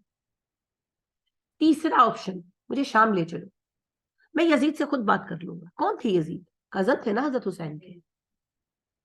लिहाजा उन्होंने कहा मुझे ले चलो, मैं खुद बात कर लूंगा यजीद से। اب یہ تینوں پوائنٹ ایسے تھے جن کو سن کر عبداللہ بن سعد بن وقاص کے بیٹے عبداللہ بہت خوش ہوئے. انہوں نے کہا یہ تو بہت اچھا ہے, پرابلم از سالوڈ, چلتے ہیں حسین کو لے کر. اب عبیداللہ بن زیاد نے کہا یہ کیا کر رہے ہو, وٹ آر یو ڈوئنگ. اب پتہ نہیں, میں اس بات پر حیران ہوتی ہوں کہ اس نے عبداللہ بن سعد کو کیسے آمادہ کیا ہوگا, کیونکہ عبداللہ بن سعد بن ابی وقاص رضی اللہ تعالیٰ عنہ جیسے باپ کے بیٹے تھے اور کزن بھی تھے, علی کے کزن تھے نا. سعد بن ابی وقاص رضی اللہ تعالیٰ عنہ رشتے میں نبی صلی اللہ علیہ وسلم کے ماموں تھے, تو حسین کے علی کے کیا لگے, ماموں. تو سعد کے بیٹے عبداللہ علی کے کیا لگے, ماموزاد. تو حسین ان کے کیا لگے, بھتیجے. اور پھر سب سے بڑھ کر نواسے رسول. جتنی محبت مجھے آپ سے ہے, میں نہیں سمجھتی کہ اس سے بہت زیادہ محبت عبداللہ بن سعد کے دل میں نہیں ہوگی. پھر وہ کون سی بنیاد تھی جس پر عبید اللہ بن زیاد نے عبداللہ بن سعد کو قائل کیا؟ یہ وہ سوال ہے جس کا مجھے کوئی جواب نہیں ملتا, شاید قیامت کے دن نہیں ملے گا, کیونکہ یہ بات بھی ان دونوں کے درمیان ہی رہ گئی نا. وہ کیا ریزن تھی کہ عبداللہ بن سعد مان گئے, اور انہوں نے حسین رضی اللہ تعالیٰ عنہ کے سامنے صرف ایک آپشن چھوڑا. اس بات کے لیے میں نے آپ کو پوری تاریخ مختصر کر کے بتائی ہے. آپ کو بیعت کرنی ہوگی یزید کی. اچھا یہ یاد رکھیں کہ خلیفہ نے یہ شرط دے کر نہیں بھیجا تھا. میں یزید کی صفائی پیش نہیں کر رہی, یزید نے جو کیا اس کا جواب ان کو خود دینا ہے. جو عبداللہ بن سعد نے کیا انہوں نے بھی خود دینا ہے, اور عبید اللہ بن زیاد نے تو دینا ہی ہے. پتہ نہیں عبداللہ بن سعد کا کیا معاملہ ہوگا, مجھے نہیں پتا. تاریخ کو دیکھیں تو لگتا ہے کہ یزید ڈائریکٹ انوالو نہیں تھے. اگر نہیں تھے تو بھی قیامت کے دن پتہ چل جائے گا. اگر ڈائریکٹ انوالو تھے, پریٹینڈ کر رہے تھے, ڈرامہ کر رہے تھے کہ نہیں انوالو ہے, تو بھی اللہ کو پتا ہے. جس نے جتنا حصہ ڈالا ہے قتل حسین میں وہ اتنا بدلہ پائے گا. حسین کا قتل ہے, ایسے تھوڑی چلا جائے گا رضی اللہ تعالیٰ عنہ. لہٰذا یہ تو میں بالکل یہ ذہن سے نکال دیں کہ میں کسی بھی طرح کی صفائی دے رہی ہوں. میں آپ کو ویسے بتا رہی ہوں, میں آپ کو سازش اور واقعے کی نوعیت, اور پھر میں آپ کو بتاتی ہوں کہ ہمارے معاملات کے ساتھ کیا خاص تعلق ہے اس واقعے کا. حسین رضی اللہ تعالیٰ عنہ آ رہے ہیں, یہ بھی نہیں پتا تھا یزید کو, یہ بھی یاد رکھیے گا. وہاں صرف یہی اطلاع پہنچی تھی کہ کوفہ والے بغاوت پر آمادہ ہیں. لہٰذا سینٹر سے امیر المومنین تھے اس وقت یزید, انہوں نے آرمی بھیجی کہ بھئی جو بھی بغاوت ہے تو اس کو کچل دو, سمپل. اب کچلنے کا فیصلہ کچلی کیسے جائے گی, اس کا فیصلہ تو وہ سپہ سالار کرے گا نا جو آیا ہے, کیونکہ سچویشن اس کے سامنے ہے. لہٰذا اس کو ان کے سامنے جو اہم حقائق تھے, شاکنگ ریالٹیز تھیں. پہلی بات یہ کہ مد مقابل کون تھا, حسین بن علی, فاطمہ کا بیٹا حسین, محمد صلی اللہ علیہ وسلم اللہ کے رسول کے نواسے حسین. He was not a common man. لہٰذا معاملہ اور بنتا تھا نا. دوسری بات یہ ہے کہ حسین رضی اللہ تعالیٰ عنہ کی تینوں ہی شرطیں بہت معقول تھیں. یعنی کہ بعض لوگ بدبخت ہوتے ہیں, جیسے عبید اللہ بن زیاد بدبخت تھا.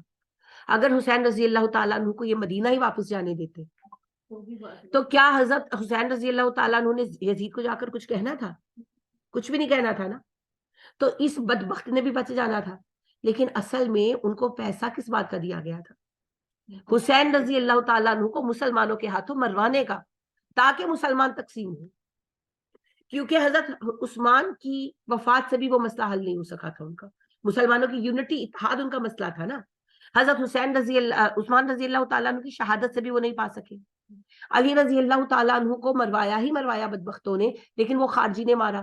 خارجیوں کو ویسے ہی ہم نکال چکے, وہ نکل چکے. یعنی کہ وہ حسن رضی اللہ تعالیٰ عنہ کو اللہ نے ایسا صبر دیا تھا, انہوں نے خلافت پر بھی صبر کیا, انہوں نے اپنی موت پر بھی صبر کیا. انہوں نے اس بات کو ہی دبا دیا, انہوں نے اپنے بھائی کو کہا کہ اس معاملے کو اٹھانا ہی نہیں تمہیں, تو معاملہ نہیں نہ حل ہوا. ان بدبختوں کو صبر نہیں آیا. نبی صلی اللہ علیہ وسلم کو زہر دیا, اسی زہر سے وہ شہید ہوئے. ابو بکر رضی اللہ تعالیٰ عنہ بھی اسی زہر کے اثر سے شہید ہوئے. حضرت عمر رضی اللہ تعالیٰ عنہ کو بھی قتل کروا دیا, شہید ہوئے. لیکن اختلاف نہیں ہو سکا. عثمان رضی اللہ تعالیٰ عنہ کو بھی شہید کروا دیا. اختلاف ہوا مگر وقتی ہوا. علی رضی اللہ تعالیٰ عنہ کی فراست کی وجہ سے علی اور معاویہ میں سمجھوتا ہو گیا اور اختلاف اپنی موت آپ مر گئے. اب علی رضی اللہ تعالیٰ عنہ کو مروا دیا, شہید ہو گئے, لیکن حسن رضی اللہ تعالیٰ عنہ نے ان کی امیدوں پر پانی پھیر دیا, صلح کر لی. انہوں نے حسن رضی اللہ تعالیٰ عنہ کو زہر دلوا دیا. حسن رضی اللہ تعالیٰ عنہ نے اس وقت بھی ان کی امیدوں پر پانی پھیر دیا اور بھائی کو حکم دیا کہ میری موت کے معاملے کی تحقیق مت کرنا, میرا معاملہ اللہ کی طرف, میں جانتا ہوں مجھے زہر کس نے دیا ہے, but you will not involve in it, this is my order. مان لیا حسین رضی اللہ تعالیٰ عنہ نے, مقصد حل نہیں ہوا. انہوں نے ایک کے بعد ایک ہمارے 6 لیڈرز کو, سب سے پہلے نبی صلی اللہ علیہ وسلم, پھر ابو بکر صدیق رضی اللہ تعالیٰ عنہ, پھر عمر فاروق رضی اللہ تعالیٰ عنہ, پھر علی رضی اللہ تعالیٰ, عثمان رضی اللہ تعالیٰ عنہ, پھر علی رضی اللہ تعالیٰ عنہ, پھر حسن رضی اللہ تعالیٰ عنہ. یہ کے بعد دیگرے 6 اسلامی سربراہوں کو انہوں نے مارا, لیکن یہ امت میں اختلاف لا نہیں سکے. وقتی رفت آیا تھا, وہ جڑ گیا نا.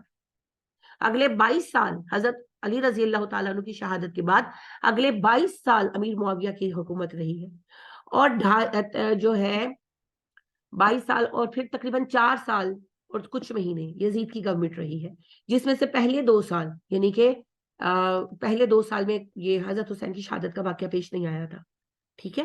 یعنی کہ 58 ہجری کے شروع میں, 57 ہجری کے اینڈ میں امیر معاویہ فوت ہوئے, اور 58 ہجری میں حکومت ٹیک اوور کی ہے یزید نے. تو 58, 59, 60 ایئر جو ہے وہ ٹھیک گزرا تھا, اس میں کوئی دقت نہیں ہوئی. 61 ہجرہ میں, 61 ہجری میں پھر انہوں نے اپنا اگلا پاسا پھینکا, حضرت حسین رضی اللہ تعالیٰ عنہ کو ٹارگٹ کیا. یزید کو کیوں نہیں کیا؟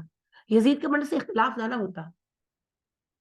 اگر یزید کو مار دیتے تو اختلاف نہ ہوتا, کوئی نیا حاکم آ جاتا. انہیں اس بندے کو مروانا تھا جس کے مرنے سے اختلاف ہو, اور وہ ٹارگٹ یا تو امیر معاویہ ہوتے, امیر معاویہ پر حملے بھی ہوئے, پر جس اللہ کا حکم نہیں تھا وہ نہیں ان کے شکار بن سکے. یزید کو تو ٹارگٹ ہی نہیں کیا, کیونکہ یزید تو قربانی کا بکرا تھا ان کے لیے. یزید کو مار کر ان کو کیا ملنا تھا؟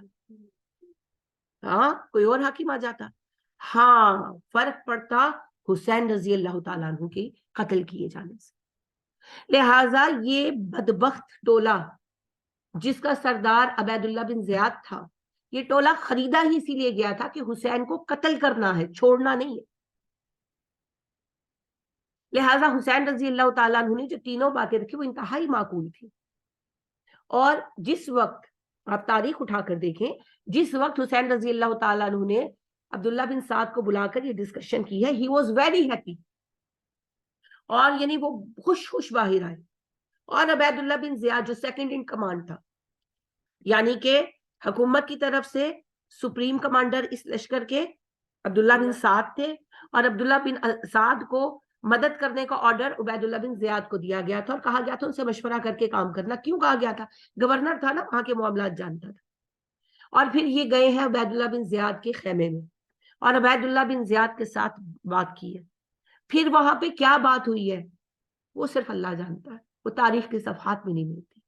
میں حیران ہوں, وہ کون سا سحر پھونکا تھا عبید اللہ بن زیاد نے, کون سا ایسا راز کہہ دیا تھا, کیا کہہ دیا تھا کہ عبداللہ بن سعد اتنے بڑے جرم پر آمادہ ہو گئے. دنیا کو چھوڑے, آخرت برباد ہے نا. اور پھر بات وہی ہے کہ سعد بن ابی وقاص کے بیٹے, وہ سعد بن ابی وقاص کہ احد کے موقع پر انہوں نے نبی صلی اللہ علیہ وسلم کی حفاظت میں اتنے تیر چلائے کہ آپ نے کہا سعد میرے ماں باپ تم پر قربان ہو, تیر چلاتے رہو. جب ان کے تیر ختم ہو گئے نا, آپ نے اپنے تیر دیے, اور کہا, اور سب صحابہ نبی صلی اللہ علیہ وسلم کو یہ جملہ کہتے تھے, اور صحابہ رشک کرتے تھے کاش یہ جملہ اللہ کے نبی نے ہمیں کہا ہوتا. یہ محبت کا انتہائی اظہار ہے نا. تو آپ نے کہا سعد میرے ماں باپ آپ پر قربان, تیر چلاتے رہی. وہ سعد تھے, اتنی محبت تھی آپ کی حضرت سعد سے. اور سعد سابقون الاولون میں سے, یعنی آپ دیکھیں کیا انہوں نے یہ محبت اپنے بیٹے میں ٹرانسفر نہیں کی ہوگی. پتہ نہیں کون کیا ہوا اس خیمے کے اندر, کیا بات ہوئی میں نہیں جانتی. تو عبداللہ بن سعد جو ہے نا وہ خاموش ہو گئے, یعنی کہ تماشائی بن گئے. اور پھر عبید اللہ بن زیاد کا فیصلہ چلا, اور وہ یہ تھا کہ صرف اور صرف بیعت کرو, یزید کی بیعت کرو. اور جیسا کہ میں نے آپ کو کہا, ان کو سب بغاوت کچلنے کے لیے بھیجا گیا تھا, نہ بیعت کروانے بھیجا گیا تھا, نہ قتل, کوئی آرڈر نہیں تھا, کچھ بھی نہیں تھا. بس یہ تھا کہ بغاوت ختم کرو. بغاوت ختم کرنا مقصود تھا نا. اگر حسین رضی اللہ تعالیٰ عنہ مدینے واپس چلے جاتے, اور ظاہر ہے کہ جیسا انہوں نے وعدہ کر لیا تھا, میں سیاست میں حصہ نہیں لوں گا, بغاوت ختم ہو جاتی. اگر وہ روم چلے جاتے اور جہاد کر میں مصروف ہو جاتے اور انہوں نے وہی کہا کہ میں وہیں رہوں گا اور جب تک شہید نہیں ہو جاتا میں دوبارہ ادھر کا رخ نہیں کروں گا، تب بھی بغاوت ختم ہو جاتی. چلو تیسرا آپشن تو چھوڑ دینا، وہ تو ان کو سوٹ ہی نہیں کرتا تھا یزید کے پاس جانے والا. تو یہ آپشن کیوں نہیں لیے گئے؟ کیونکہ مقصد بغاوت دبانا نہیں تھا نا عبید اللہ بن زیاد اور اس کے ساتھیوں کا، مقصد حسین رضی اللہ تعالیٰ عنہ کو مارنا تھا اور مروانا بھی مسلمانوں کے ہاتھوں تھا تاکہ مسلمانوں میں دشمنی پیدا ہو. لہذا ان پر راستہ بند کر دیا گیا. حضرت حسین رضی اللہ تعالی عنہ نے اچھی طرح وہ جانتے تھے کہ اب سب مریں گے، سب مریں گے، ایک ہی راستہ ہے ان لوگوں سے بچنے کا. اچھا یہ بھی ہو سکتا تھا کہ حسین اس وقت بیعت کر لیتے بعد میں پھر جاتے، کہ نہیں ہو سکتا تھا؟ ہو سکتا تھا نا. جبری بیعت، ایمان جبری، اگر کسی پر جبر کیا جائے کہ اسلام چھوڑ دو تو رعایت ہے نا کہ اس کے سامنے پھر جاؤ، جب اس کی چنگل سے نکل آؤ تو کہو کہ میں نہیں نکلا، میں نہیں پھرا اسلام سے، ہے رعایت. اسی طرح یہ بھی رعایت ہے. اگر کوئی گن پوائنٹ پر آپ کو لے لیتا ہے کہ ہوں تو میری بیعت ہی کر، میں نے ووٹ ہی دے، اس وقت جان بچا لو، بعد میں جا کر پھر جاؤ. اگر حسین یہ کرتے اور بعد میں مدینہ آ کر پھر جاتے، یہ ان کا کچھ کر سکتے تھے؟ نہیں کر سکتے. کیوں نہیں کیا حسین نے؟ یہ بات مجھے سمجھ آتی. حسین رضی اللہ تعالیٰ عنہ تو عظیم آدمی تھے کہ لوگ ان کے اتنے فیل کو بھی اپنے لیے دلیل نہ بنائیں. ووٹ کی قیمت، یہ ووٹ کی قیمت تھی جسے ہمارے لوگ 500 پر بیچتے ہیں اور پھر کہتے ہیں ہم پر ظالم اور نااہل لوگ حکمران ہیں. حسین رضی اللہ تعالیٰ عنہ ایک بیعت کر لیتے وقتی، ساری فیملی کو بچا کر لے آتے مدینہ اور بعد میں مکر جاتے، کیا یزید نے کچھ کہنا تھا؟ کہہ سکتا تھا؟ نہیں کہہ سکتا تھا. لیکن حسین رضی اللہ تعالیٰ عنہ نے اتنا بھی قبول نہیں کیا کہ کل کو کوئی یہی کہے کہ وقتی طور پر صحیح حسین نے بیعت تو کی تھی، وہ بیعت کی تھی جو وہ نہیں کرنا چاہتے تھے. حسین رضی اللہ تعالیٰ عنہ لیجیبل نہیں سمجھتے تھے یزید کو. ان کا پوائنٹ آف ویو ہوگا جس عظمت کے گھرانے میں ان کی پرورش ہوئی، محمد ان کے نانا، فاطمہ ان کی ماں، علی ان کے باپ، حسن ان کے بھائی، ان کا پوائنٹ آف ویو بہت اونچا ہے.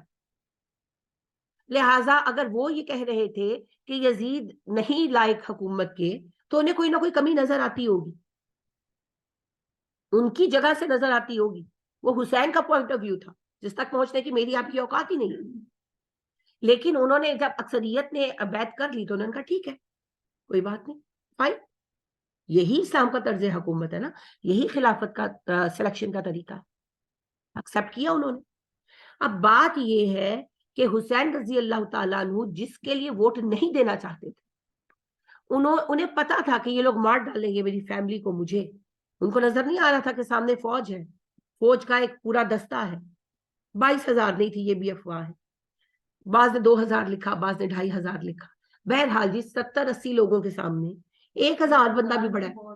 ہاں تو 2-2,500 لوگوں میں، اور وہ آرمڈ فورسز کے لوگ ٹرینڈ، سامنے عام بچے، کسی کی عمر 14-15 سال، کچھ بزرگ. حضرت حسین رضی اللہ تعالیٰ عنہ بزرگ ہو چکے تھے، ان کی عمر کے جتنے بھی لوگ تھے وہ بزرگ تھے، تو کتنا لڑ سکتے تھے، ان کو بھی پتا تھا.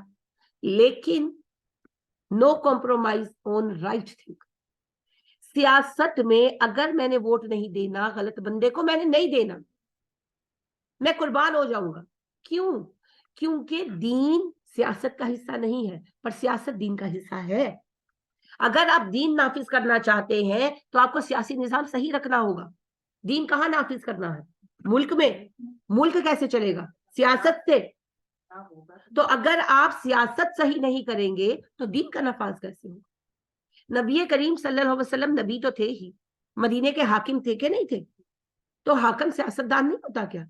ابو بکر سیاست دان نہیں تھے، عمر سیاست دان نہیں تھے، عثمان نہیں تھے، علی نہیں تھے، حسن نہیں تھے، اور حسین رضی اللہ تعالیٰ عنہ سیاست دان تھے نا یہ لوگ. اگر آپ سیاست کو الگ کرنا چاہیں گے، جیسے یہ قصہ بہت سنایا گیا اور پھر لوگوں کے ذہنوں میں آ گئے، دین الگ سیاست الگ، دین والوں کا کوئی کام نہیں سیاست میں. جب آپ دین کو سیاست سے الگ کر دیں گے اور کہیں کہ دین والوں کا سیاست میں کام نہیں ہے، تو پھر ایسے ہی مسخرے آپ کے اوپر حاکم بنیں گے بھائی، من مرضیاں کرنے والے. اقبال کہتے ہیں निजाम बादशाही हो कि जमहूरी तमाशा हो, जुदा हो दी सियासत से तो रह जाती है चंगेजी। हुसैन रजी अल्लाह ताला अन्हु ने एक वोट नहीं दिया अपना, हालांकि ये रास्ता उनके सामने शरई एतबार से, फिक्री एतबार से जायज और मौजूद था कि उस वक्त बैत कर लेते, मदीने आके ऐलान कर देते भी जबरी बैत ली गई है, और ये बिल्कुल सच था। जबरी बैत बैत नहीं है, ये इस्लामी फिक्र का कानून है। जबरी दी गई तलाक तलाक नहीं है, और जबरी ली गई बैत बैत नहीं है। ये कोई गलत बात नहीं थी, मगर हुसैन रजी अल्लाह ताला अन्हु इतना सा भी किसी के लिए शुबा नहीं छोड़ना चाहते थे। उनका एक एक बच्चा उनके सामने शहीद किया गया, उनकी पूरी फैमिली खत्म कर दी गई। एक हसन के बेटे बचे, अली अकबर, जिन्हें मदीना छोड़कर आए थे, क्योंकि इनकी की बेटी से ब्याहे हुए थे, वो बीमार थी तो छोड़कर आए कि अपनी बीवी की लुक आफ्टर करो, जब ठीक हो जाए तो आ जाना कूफा। और एक हुसैन के बेटे बचे, जैनुल आबिदीन, कमसिन और बीमार थे, बुखार इतना शदीद था कि खड़े होने की भी ताकत नहीं थी। तो बस वो एक बच्चे, एक हुसैन के बच्चे, एक हसन के बच्चे, उसी से एक खानदान आगे चले, सारा खानदान खत्म हो गया। और आखिर में एक दफा आप सोचे, जब हुसैन रजी अल्लाह ताला अन्हु जा रहे थे, उनको पता था कि जाहिर मरूंगा ही, शहीद ही हूंगा, उनको नहीं पता था कि पीछे औरतों का क्या होगा। और वो कोई आम औरतें तो नहीं थी, जैनब थी ना वहां पर। कौन थी जैनब? हजरत अली की बेटी थी ना, फातिमा की बेटी थी, नबी सल्लल्लाहु अलैहि वसल्लम की नवासी थी, हुसैन की बहन थी। कूफा से शाम तक का सफर कैदियों की हैसियत से काटा ना। हुसैन की रजी अल्लाह ताला अन्हु की बीवी थी, हसन की बेटियां थी, हुसैन की बेटियां थी, बहुएं थी दोनों की, नबी सल्लल्लाहु अलैहि वसल्लम की नवासियां और पढ़ नवासियां थी ना। उनको पता था कि मेरे मर जाने के बाद ये औरतों के साथ बदसलूकी करेंगे, औरतों के साथ बदसलूकी करेंगे। उन्होंने तो एक लम्हे के लिए नहीं सोचा, क्योंकि जब बात दीन की है तो फिर सब कुछ दाव पे लगा दो। और दीन में सिर्फ सिर्फ कुरान पढ़ाना नहीं है, सियासी निजाम की हिफाजत करना भी शामिल है। तो जिस दीन में हुसैन की मिसाल मौजूद हो कि एक वोट ना कास्ट करते हुए अपनी मर्जी के खिलाफ उन्होंने अपना पूरा खानदान कुर्बान कर दिया और वोट कास्ट नहीं किया, उस उम्मत के लोग बिरयानी की प्लेट पर वोट बेचें और फिर कहें कि हम पर हुक्मरान जालिम क्यों मुसल्लत है, इसीलिए मुसल्लत है। तुम लायक इसके। हुर्रियत की जिस तहरीक की बुनियाद हुसैन ने रखी थी, वो कहां गई? आज हुसैन के नाम पर सिर्फ मातम रह गया है। निकल कर खानकाहों से अदा कर रस्म शब्बी दी। वो हाफिज तो अल्लाह की जात है,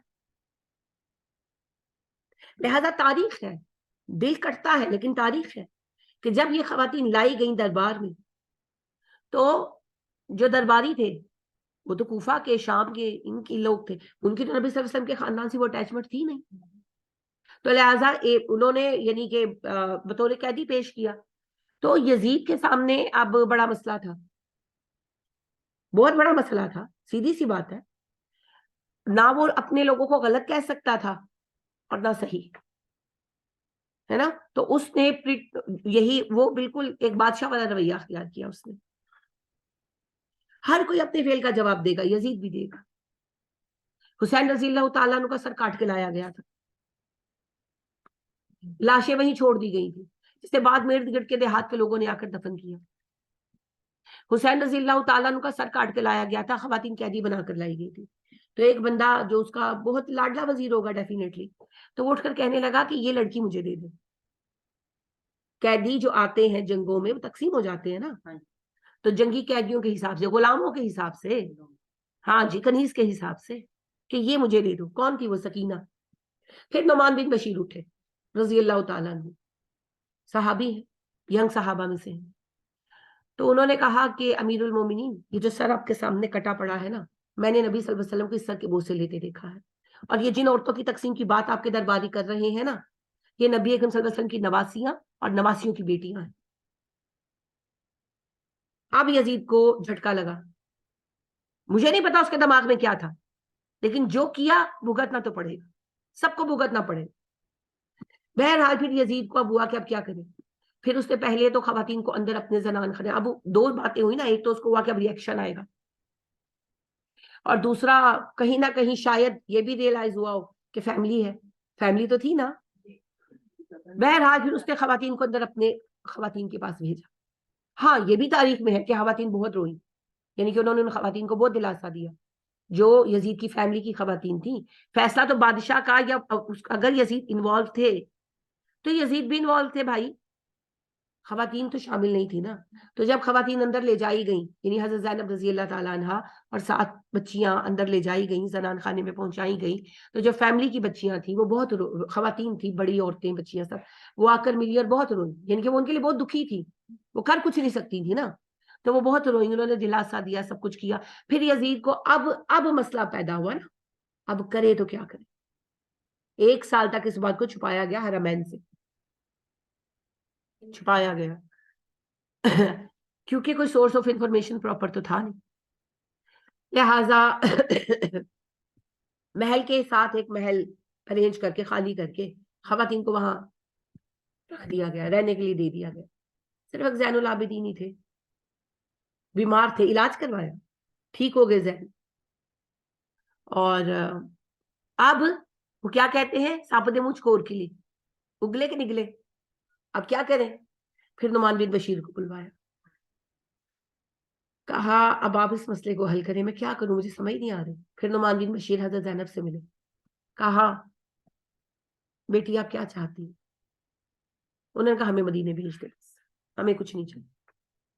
फिर बड़ा एहतमाम किया, पैसे भी दिए, जेवर भी दिए, कपड़े भी दिए, घोड़े हाथी भी दिए, लश्कर पूरा काफिला तैयार कराया, सिपाही भी भेजे पूरे, तो उसको एहतशाम के साथ, यानी कि शाही ऑनर के साथ, प्रोटोकॉल के साथ भेजा गया इन लोगों को मदीना। फिर ये मदीना पहुंचे और तब मदीना वालों को सही सिचुएशन पता चली, इसे यौम हुर्रा कहा जाता है। मदीना वाले बहुत गजबनाक हुए, बहुत अपसेट हुए, फिर बगावत हुई। तो वो फिर सारी एक अलहदा मसला है। इसके अंदर ये बहस भी आती है कि यजीद बेगुनाह था कि गुनहगार था। भाई बात ये है, कयामत के दिन देख लेना, इसमें से कुछ निकलने वाला नहीं। ये बात तो दुरुस्त है, ये बात दुरुस्त है कि यजीद को ये पता नहीं था कि आने वाले हुसैन रजी अल्लाह ताला अन्हु, उसने कत्ल का हुक्म भी नहीं दिया था, उसने बैत कराने का हुक्म भी नहीं दिया था। लेकिन ये भी दुरुस्त है कि जब हुसैन रजी अल्लाह ताला अन्हु शहीद कर दिए गए हैं तो उसने कोई एक्शन भी नहीं लिया, उसने कोई सजा भी नहीं दी। हाँ, तो फिर अब क्या मामला है वो अल्लाह ही फैसला कर सकते हैं, मैं आप नहीं कर सकते। मैं आपको ये नहीं सुनाना चाहती, मैं आपको इसमें नहीं उलझाना चाहती। मेरा आपके सामने सवाल ये है कि एक वोट की ये कीमत है कि नबी का नवासा और नबी के नवासे के सब बच्चे, उनका पूरा खानदान कट जाए और वोट ना दे, एक कॉम्प्रोमाइज ना करे। उस वोट को हम बेचते हैं बिरयानी की एक प्लेट पर, 500 के नोट पर, और फिर वावेला करते हैं कि जालिम लोग हम पर हुक्मरान है। और जब किसी के निकलने के लिए कोई किसी को बुलाता है, अभी यही बात इमरान खान ही की ले ले कि जब निकलने की बारी आई तो जी औरतों को उन्होंने कैद में डाल दिया। हुसैन रजी अल्लाह ताला अन्हु ने अपनी औरतों को मुश्किल में नहीं छोड़ा। जब आपने काम करना है तो बस फिर काम करना है, फिर क्या होगा इससे डरने की जरूरत नहीं है। अगर सब लोग ये सोचने लग जाते तो काम ना होता।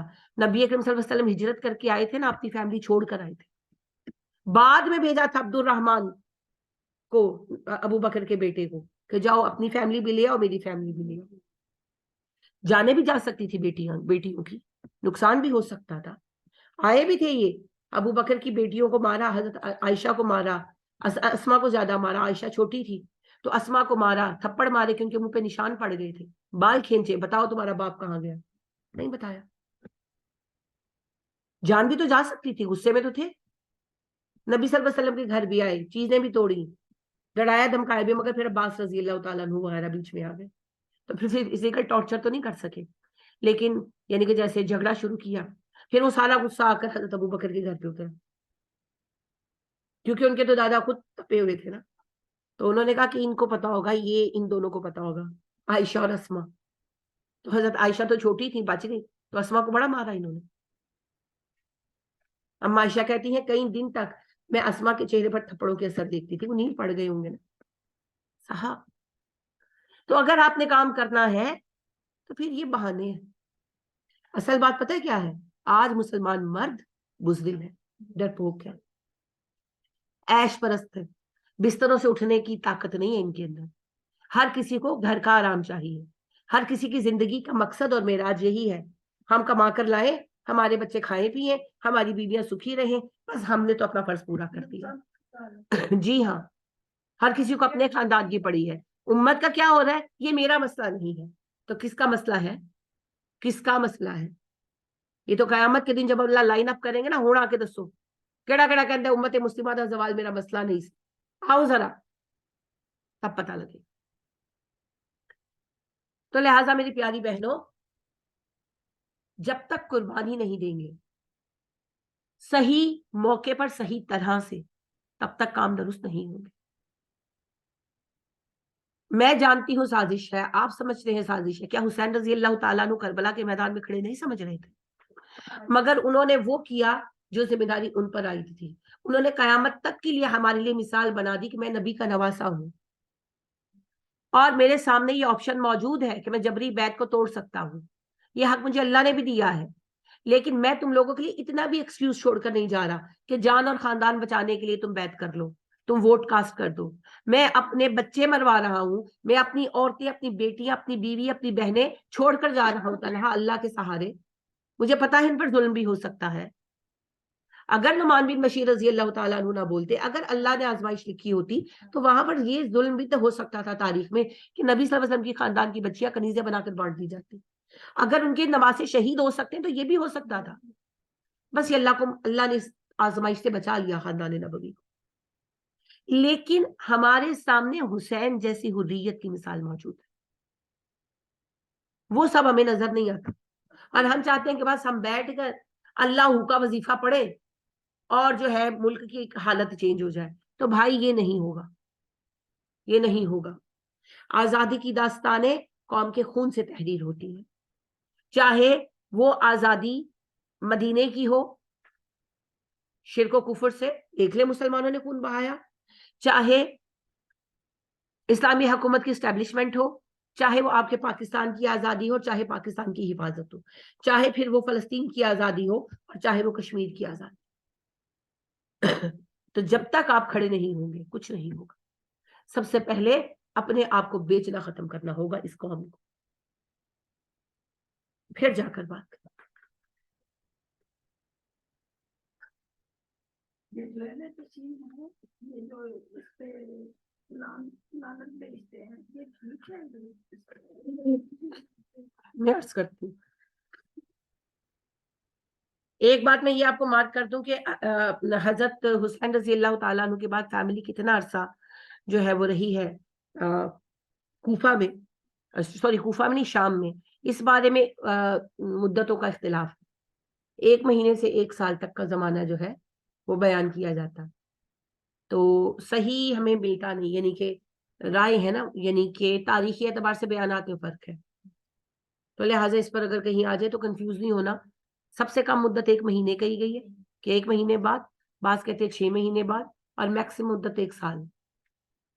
तो ज्यादा राय इसीलिए इसी के बारे में है क्योंकि फिर जो बगावत शुरू हुई थी ना, जो अब्दुल्ला बिन जुबैर रजी अल्लाह ताला अन्हु ने बगावत की थी, वो साल बाद है, तो इसीलिए ज्यादा की राय साल की तरफ है। बाकी अल्लाह हुआ।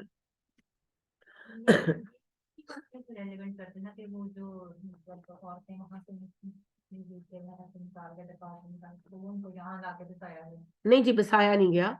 वो ये कहते हैं, वो कहानी बीबी पाक दामन, वो ये कहते हैं कि करबला से औरतें भाग गई, करबला से खवातीन कुछ भाग गई और वो यहाँ पर आ गई। कौन कौन है? हजरत जैनब, सकीना, फातिमा सुगरा, फातिमा कुबरा, और सॉरी फातिमा कुबरा नहीं, फातिमा सुगरा, और शहर बानो, और सारा, और हाजरा, यानी ये 6 खवातीन गिनवाते हैं। अब प्रॉब्लम इसमें ये आती है कि हजरत जैनब तो यजीद के महल में थी, तो फिर जैनब यहाँ कहाँ से आ गई, है ना? और शहर बानो हजरत हुसैन की बीवी, वो भी यजीद के महल में थी। और सकीना हुसैन की बेटी, जिनके लिए मैंने अभी आपको कहा कि एक वजीर ने कहा कि ये तो मुझे दे दो बतौर कनीज, जिस पर नुमान बिन बशीर ने उठकर कलमा हक कहा, तो वो सकीना भी महल में थी। और रह गई फातिमा सुगरा, वो तो मदीना में थी, वो तो हुसैन की बेटी है जिनकी शादी अली अकबर से हुई थी। اور وہ تو بیمار تھی, وہ تو مدینہ میں تھی, وہ تو کربلا میں آئی نہیں, ان کو خود نہیں پتا تھا ان کے خاندان پر کیا گزری. خود ہی روکا تھا کہ یہ بیمار ہے تو آپ ان کی جی, ان کو چھوڑ کر آئے تھے. اور سارا اور ہاجرہ, نبی صلی اللہ علیہ وسلم کے خاندان میں کوئی ہے ہی نہیں نا, وہ تو اماں سارا اماں ہاجرہ ہی ہے. حاضرہ کو یہاں سے آ دیتے ہیں. تو لہٰذا وہ جو 6 بیبیاں ہیں وہ کوئی بھی ہوں, وہ پاک دامن تھیں کہ نہیں تھیں مجھے نہیں پتا, لیکن بہرحال ان کو کربلا سے کوئی لینا دینا نہیں. اور پھر وہ بحث کرتے ہیں کہ کیوں نہیں آ سکتی کربلا سے, وہ نکلی ایسے ایسے ایسے ایسے آ گئی. بھائی اگر فرض کرو کوئی خاتون اسکیپ پکڑتی, اب تو آپ دیکھیں حسین رضی اللہ تعالیٰ عنہ جہاں رکے ہوئے تھے چاروں طرف فوج تھی, پانی کا قطرہ تو بیچارے لا نہیں سکے, تو بیچاری عورتوں نے کہاں سے نکل جانا تھا.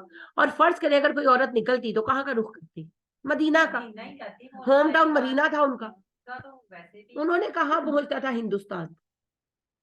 لیکن بہرحال جس قوم کا حال یہ ہو کہ اس کہانی پر اعتبار کرے, حالانکہ خود شیعہ تاریخ بھی یہی بتاتی ہے, شیعہ بھی یہی بتاتے ہیں کہ یہ سب خواتین وہاں پر تھیں, پھر اس کے بعد اس مزار کو بھی پوجتے ہیں. ہاں تو وہی نا ہمارے جو خاندان میں پیش کی جاتی ہے ان کی تقریر بھی تو سناتے ہیں, وہ بھی تو بتاتے ہیں کہ انہوں نے- ایک سے زائد تقاریر ہے حضرت زینب کی. اصل میں وہ رستے میں رکتی, جہاں رکتے تو وہ بات لوگ سوال کرتے وہ جواب دیتی. بہرحال حضرت زینب رضی اللہ تعالیٰ عنہ مدینہ آئی, مدینہ میں فوت ہوئی, ساری تاریخ موجود ہے جی, تاریخ کو جھٹلایا نہیں جا سکتا. لہٰذا یہ بیویاں پاک دامن کا کی نسبت کرتے تو ہیں کربلا سے, پر جتنی چاہے کر لیں جڑتی نہیں ہے, نہیں بنتی. ہمارے یہاں کہانی جیسے تو چلتی جیسے ہے. چادر کھینچی گئی وہ یہ بات- چادریں وادریں نہیں کھینچی گئی, وہ کہانی ہے. خیموں کو آگ لگائی گئی تھی, یہ درست ہے. خیموں کو آگ اس لیے نہیں لگائی گئی کہ خواتین کو نکالیں, وہ تو نکل ہی بیچاریوں نے آنا تھا. خیموں میں خطوط موجود, بالکل یہی بات. انہوں نے وہ ثبوت ختم کرنے تھے جو ان کے خلاف موجود تھے. جیسے آپ کی LDA کے بلڈنگ میں آگ لگ گئی تھی نا احتساب بیورو کے آنے سے پہلے, اسی طرح کی آگ لگی تھی خیموں میں. ہاں جی, کہانی وہی ہے, صرف زمانے کے اعتبار سے گیجٹ چینج ہوتے ہیں. تو وہ جو ہے باقی یہ کہانیاں ہیں. ہاں یہ درست ہے کہ ان کو باقاعدہ قیدیوں کی طرح ہتھکڑیاں اور بیڑیاں پہنا کر لایا گیا تھا. ہاں چادریں وغیرہ نہیں اتاری تھی, کیونکہ قیدیوں کی بھی, یعنی کہ غیر مسلم قیدیوں کے ساتھ بھی بدسلوکی نہیں ہوتی تھی, تو اس کی ضرورت ہی نہیں تھی. اصل مقصد ان بدبختوں کا حاصل ہو گیا تھا, تو خواتین کے ساتھ انہوں نے ویسے کوئی بدتمیزی نہیں کی. ہاں ان کو قیدی بنایا, اور ہاتھوں میں وہ ہتھکڑیاں اور پیروں میں بیڑیاں ڈال کر جیسے قیدی جنگی لائے جاتے ہیں ویسے لایا گیا. ہاں بزرگ خواتین وغیرہ کو سوار بھی کرا دیا, ایسے نہیں ہے. یعنی کہ ایک نارمل جو قیدیوں کو کمفرٹ دیا جاتا ہے وہ کمفرٹ بھی دیا, کوئی غیر معمولی وہ بات نہیں کی, لیکن ایسے ٹریٹ کیا جیسے کوئی عام قیدی ہوتے ہیں.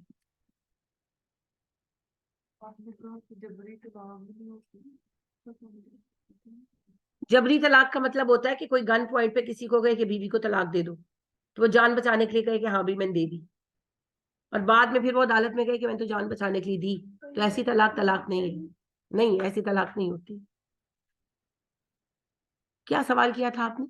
میری دوست ہے وہ واللہ عالم اتنی من گھر باتیں سناتی ہے. آپ کا یہ واقعہ آپ سنا نا, وہ کہتی ہیں جی یہ جو پاک دامن بیوی ہیں یہ آئی ہیں ادھر سے شام سے, اور تو ان کے سر سے چادریں کھینچی گئی, ان کو بے عزت کیا گیا, یہ بات ادھر آئی ہیں, پھر ادھر ان کی وفات ہوئی, تو یہ جی بڑا لمبا قصہ بناتے ہیں. وہ کہتے ہیں جی یہاں پر آئے تو یہاں ایک ہندو راجے نے جو ہے پھر ان کو پناہ دی اور جو ہے ان کی مدد کی, تو فلانا ڈھمکانا, تو ادھر کہانیاں ہیں, ان میں کوئی سچائی نہیں. پہلے آپ نے کوئی سوال پوچھا تھا. جی آپ نے سوال یہ پوچھا تھا کہ یزید پر شیعہ لعنت کرتے ہیں, تو کیا یہ درست ہے؟ نہیں جی, لعنت کرنے سے کیا ہوگا؟ پہلی بات یہ ہے مسلمان لعنت کرنے والا نہیں ہے نا, کہ ہے. اگر لعنت کرنا باعث ثواب ہوتا تو سب سے زیادہ لعنت تو ابو جہل پہ بنتی ہے, لیکن لعنت کرنے سے کیا ہوگا؟ پہلی بات, ہم کسی کو گالیاں نہیں دیتے, کوئی غلط ہے اس کو غلط کہو. آپ ابو جہل کو گالی دیں گے تو ثواب ہوگا؟ کنفرم کا افراد ہے نا. اچھا سب سے زیادہ جس نے بدتمیزی نبی صلی اللہ علیہ وسلم کے ساتھ کی ہے عبداللہ بن ابی, تو گالیاں دیں گے ثواب ہوگا؟ لعنت بھیجنے پر نیکیاں ملیں گی؟ نہیں ملیں گی. کیوں؟ کیونکہ یہ خود گناہ ہے, یہ تو خود گناہ ہے, برے کو بس برا کہیں. لہٰذا اب دیکھیں کہ وہ یہودیہ عورت جس نے نبی صلی اللہ علیہ وسلم کو زہر دیا, اما عائشہ نے دکھ میں اس کو کہا کہ اللہ اس کو غارت کر دے, حالانکہ وہ یہودی ہی قتل کر دی گئی تھی 2 صحابہ کی شہادت کے جرم میں. تو آپ صلی اللہ علیہ وسلم نے وہاں بھی ٹوک دیا کہ عائشہ اس کو برا بھلا مت کہو. کیوں منع کیا؟ کہ وہ تو ہے ہی جہنمی, تم اپنے اعمال نامے کیوں خراب کر رہی ہو. تو لہٰذا بات یہ ہے کہ لعنت ملامت از ناٹ اے سولوشن, اور اس میں کوئی خیر نہیں ہے. ہاں یہ بدلہ اتارتے ہیں, لیکن بات یہ ہے کہ دشمن کا مقابلہ کرتے کرتے آپ تو دشمن جتنا گر گئے. یزید نے یہ کیا, اصل میں امیر معاویہ نے کیا, یہ ان کا بہت بڑا غلط سٹیپ ہے جس کا جواب وہ دیں گے اللہ کو. صحابی رسول ہے, ان کی عزت ہماری سر آنکھوں پر ہے, لیکن جو غلط ہے وہ غلط ہے, چاہے پھر وہ صحابی رسول نے کیا کہ نہیں, غلط ہے. تو پھر باب تشائی کوئی نہیں ہے نا, پھر باب تشائی کوئی نہیں. کیونکہ میری دوست گئی ہے ادھر زیارتوں پہ, اس نے مجھے آگے اسپیشل بتایا ہے, کہتی ہے ادھر میں گئی ہوں, میں ادھر رام کام کر کے میں اللہ سے. اچھا ابھی سنیں, امیر معاویہ جو تھے ان کے ساتھ حسن نے صلح کر لی, حکومت ان کے ہاتھ آ گئی. اب امیر معاویہ نے جو میرے نزدیک زندگی کا سب سے بڑا گناہ کیا ہے نا, انہوں نے یہ حکم جاری کیا باقاعدہ, اور یہ آپ کو حدیث کی کتابوں میں بیان ملے گا, یہ کوئی کہانی نہیں ہے, کہ جمعے کے خطبے میں علی اور اس کے خاندان پر تبرہ کیا جائے گا. تبرہ کا مطلب ہے لعنت کرنا, ٹھیک ہے. اب کوئی دل سے کرے یا مجبوری سے کرے, لیکن بہرحال لعنت کیا جاتا تھا حضرت علی رضی اللہ تعالیٰ عنہ. اور یہ رہا, یہ پھر آ کر مروان بن عبد الحکم نے ختم کرایا. یزید کے بعد جو اموی حاکم آئے ہیں مروان بن عبد الحکم, اس کے اچھے کاموں میں جو ایک کام ہے وہ یہ بھی ہے, اس کے کئی اچھے کام ہیں, ان کے ایک اچھا کام یہ بھی تھا, اس نے آ کر یہ ختم کرا. اس نے کہا یہ تبرہ وبرہ نہیں چلے گا, بند کرو یہ سب کچھ, ٹھیک ہے. ورنہ ہر روز پڑھتے تھے. ہر جمعہ, جی ہر جمعہ. اب یہ اس کا بدلہ اتارتے ہیں, وہ بھی گناہ گار تھے, یہ بھی گناہ گار ہے. چاہے یزید مجرم ہو, چاہے یزید جہنمی بھی ہو, ہمیں نہیں پتہ, فیصلے اللہ نے کرنے ہیں. یہ بڑی بحث چلتی ہے کہ یزید جہنمی ہے کہ جنتی ہے. اور بھیا ایک بات ہے, یزید قتل حسین میں کہیں نہ کہیں حصے دار ہے, بے شک حکم نہ دیا ہو, مجرموں کو سزا بھی تو نہیں دی. اور یزید جو ہے وہ مسلمان مرے, یہ بھی سچ ہے. اور قسطنطنیہ پر پہلا لشکر لے کر جانے والا ہر بندہ جنتی ہوگا, نبی صلی اللہ علیہ وسلم نے کہا. اس لشکر کے سردار بھی یزید تھے. اب یہ اللہ کا مسئلہ ہے کہ اللہ ساری چیزوں میں فیصلہ کیسے کرے گا, میرا تھوڑی ہے جو میں کہوں. جو قتل حسین میں جتنا جتنا حصے دار ہے اس کو جواب دینا پڑے گا. یہ معمولی بات نہیں ہے, یہ معمولی بات نہیں ہے. لہذا اس بحث کا تو کوئی مقصد ہی نہیں ہے. لیکن بات یہ ہے کہ لعنت کرنا حرام ہے. جنہوں نے علی رضی اللہ تعالیٰ عنہ پر لعنت کی, حضرت علی رضی اللہ تعالیٰ عنہ شدید عظیم انسان ہے, اور علی رضی اللہ تعالیٰ عنہ وہ شخصیت ہے کہ نبی صلی اللہ علیہ وسلم نے کہا علی تو دنیا اور آخرت میں میرا بھائی ہے. اور آپ نے کہا علی تمہاری اور میری مثال موسیٰ اور ہارون جیسی ہے, فرق صرف اتنا ہے ہارون نبی تھے, میرے بعد نبی کوئی نہیں. اس علی کو ملامت کیا انہوں نے. آپ نے کہا جس کا میں مولا ہوں اس کا علی مولا ہے. آپ صلی اللہ علیہ وسلم نے چادر لیے بیٹھے تھے تو علی اور فاطمہ آئے, ساتھ دونوں بچے حسن حسین تھے. آپ نے دونوں کو دائیں بائیں بٹھا لیا, علی اور فاطمہ کو, اور بچوں کو گود میں بٹھا لیا اور اپنی چادر میں لے لیا, اور کہا کہ اے اللہ اس چادر میں جو ہے یہ میرے محبوب ہے, اللہ تو بھی ان سے محبت رکھ, یہ میرے اہل بیت ہے اللہ. تو آپ صلی اللہ علیہ وسلم ایسا پیار کرتے تھے علی سے, یہ ہے علی رضی اللہ تعالیٰ عنہ. تو جس نے علی کو برا کہا, چاند کا تھوکا ہے منہ پر آنا ہے, اس کی جواب دہی امیر معاویہ کو کرنی پڑے گی. یہ گناہ ان کے ذمے ہے. اب کیسے بیلنس ہوگا اللہ نوز, نہ میں جانتی ہوں نہ آپ. یزید کو بھی, یزید نے بھی بند نہیں کیا, اس کو بھی جواب دینا پڑے گا, ٹھیک ہے. اب جو لوگ یزید کو لعنت کرتے ہیں وہ بھی جواب دیں گے, کیونکہ لعنت بذات خود گناہ ہے نا, اس کا گناہ ہے, ثواب نہیں. غلط کو غلط کہو بس. اور پھر شیعہ صرف یزید کو تھوڑی لعنت کرتے ہیں, وہ تو ابو بکر کو بھی کرتے ہیں, وہ تو عمر کو بھی کرتے ہیں. یعنی میں کیسے کہوں, میری زبان گوارا نہیں کرتی. مجھے باقاعدہ ویڈیو شیئر کی ایک بچے نے, وہ کچھ یعنی حکومتی یعنی کہ وہ مقابلے کا امتحان پاس کر کے سی ایس بی آفیسر بنا, تو اپنی کسی کام سے وہ گیا ہوا تھا, عراق گیا ہوا تھا. تو ان دنوں محرم تھا اور مجلسیں چل رہی تھی, تو وہاں اس نے ویڈیو تھوڑی سی بنائی اور اس نے وہ ویڈیو مجھے شیئر کی. اور وہ جو کمیونٹی تھی وہاں پر, وہ وہاں کی لوکل نہیں تھی ویسے, وہ یہاں کے لوگ تھے, یعنی اردو اسپوکن تھے. ان میں انڈین بھی تھے, پاکستانی بھی تھے, بنگلہ دیشی بھی رہے ہوں گے شاید, بہرحال انڈین اور پاکستانی تو نظر آ رہے تھے. تو اللہ مجھے معاف کر دے، وہ نام لیتے تھے کبھی خلیفہ اول کا، کبھی خلیفہ دوم کا، کبھی خلیفہ سوم کا، اور پیچھے وہ جملہ لگاتے تھے فلاں پر لعنتیں، اور باقی سارے جو تھے نا وہ نعرہ لگاتے تھے بے شمار، پھر فلاں پر لعنتیں بے شمار، اور وہ باقاعدہ نعرے لگا رہے تھے اور لگائی جا رہے تھے انا للہ و انا الیہ راجعون۔ ان بے وقوفوں کا کیا ہے؟ یہ جاہل جو ہے یہ تو اماں عائشہ کو لعنتیں دیتے ہیں، یہ تو ظالم ہے، لہٰذا لعنت دینا کوئی حل نہیں ہے جی۔ مرے ہوئے یزید کو گالی دینا بڑا آسان ہے، وقت کے یزید کے سامنے کھڑے ہو کر دکھا، تب مانیں گے حسین کے ماننے والے۔ مرے ہوئے یزید کا کیا ہے؟ 1000 گالیاں دے لو۔ تو لعنت کرنا حرام ہے، کسی کو بھی لعنت کرنا حرام ہے، لہٰذا لعنت کرنے سے لعنت کرنے والے کو گناہ آئے گا۔ غلط ہے غلط کہو، تو یہ ہمارا طریقہ نہیں ہے، یہ ہمارا اسلام نہیں ہے۔ ہمارے پیارے نبی کا عالم تو یہ ہے، وہی بات ہے کہ یہودیہ عورت جس نے زہر دیا اس کے بارے میں بھی اپنی بیوی کو فرماتے ہیں کہ اس کو ملامت نہ کرو، نامہ عمل خراب ہوتا ہے نا، نیگیٹیوٹی نہیں لانی۔ تو میری پیاری بہنوں، ہمارے مسئلے کا حل جو ہے وہ نبی کریم صلی اللہ علیہ وسلم اور ان کی صحابہ اور ان کی آل کے طریقے میں ہے نا۔ تو امت کی اتحاد کے لیے حسن جیسی مثال ہونی چاہیے۔ حکومت قربان کر دی، اتنی بڑی حکومت تھی جو حسن نے چھوڑ دی رضی اللہ تعالیٰ عنہ، اور اپنی موت تک پر صبر کیا کہ امت متحد رہے، اور پھر اگر جان پر ہی بن آئے حق اور باطل کو چننے میں تو پھر حق کے ساتھ کھڑے ہوتے ہوئے جان دے دی۔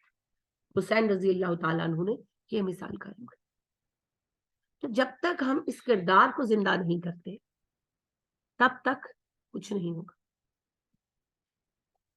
چینج نہیں آئے گا۔ تو بس یہ چند باتیں آپ سے عرض کرنی تھی، کیونکہ ابھی آگے جو تھوڑا سا موضوع چلے گا وہ چینج ہوگا انشاءاللہ۔ لیکن جو دین کے کھڑے ہونے کا مسئلہ ہے، جو پاکستان کے مسائل کا حل ہے، جو امت مسلمہ کے مسائل کا حل ہے، وہ سنت حسینی میں ہے، وہ حریت میں ہے۔ ایسے دبے ہوئے، جھکے ہوئے، بکے ہوئے لوگ یہ تبدیلیاں لائیں گے، یہ نہیں لا سکتے۔ پہلے کھڑے ہوں، ڈٹ کر کھڑے ہوں، اتنے مضبوطی سے کھڑے ہوں کہ سامنے آرمی بھی ہونا تو آپ شیک نہ ہو، تب جا کر تبدیلی کی بنیاد پڑے۔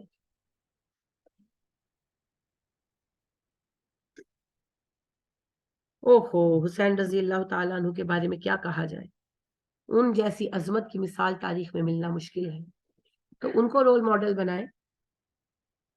شیعہ بھی حضرت حسین کا نام تو بڑا جپتے ہیں لیکن کرتے کراتے وہ بھی کچھ نہیں ہے نا، کہانیاں ہی سناتے رہتے ہیں۔ تو بس حسین رضی اللہ تعالیٰ عنہ کو کہانی بنا دیا ہے پکڑ کر، اور جو اصل ان کا شخصیت کا نچوڑ تھا وہ کہاں ہے نا۔ اور ایک ہی کہانی سارے سناتے ہیں جی، وہ ماریں گے، پولیس والے ماریں گے، ڈنڈے پڑیں گے، ہاتھ توڑ دیں گے، سر پھاڑ دیں گے۔ حسین رضی اللہ تعالیٰ عنہ کے بچے ذبح کر دیے گئے سامنے۔ وہ عورتوں پر ہاتھ اٹھا لیں گے، وہ عورتوں کو جیلوں میں ڈال دیں گے۔ حسین رضی اللہ تعالیٰ عنہ اپنی سب خواتین کو اللہ کے بھروسے چھوڑ کر خود بھی شہید ہو گئے، ان کو نہیں پتا تھا۔ لہٰذا یہ ساری نا بزدلوں کی باتیں ہیں، بزدلوں کے بہانے ہیں۔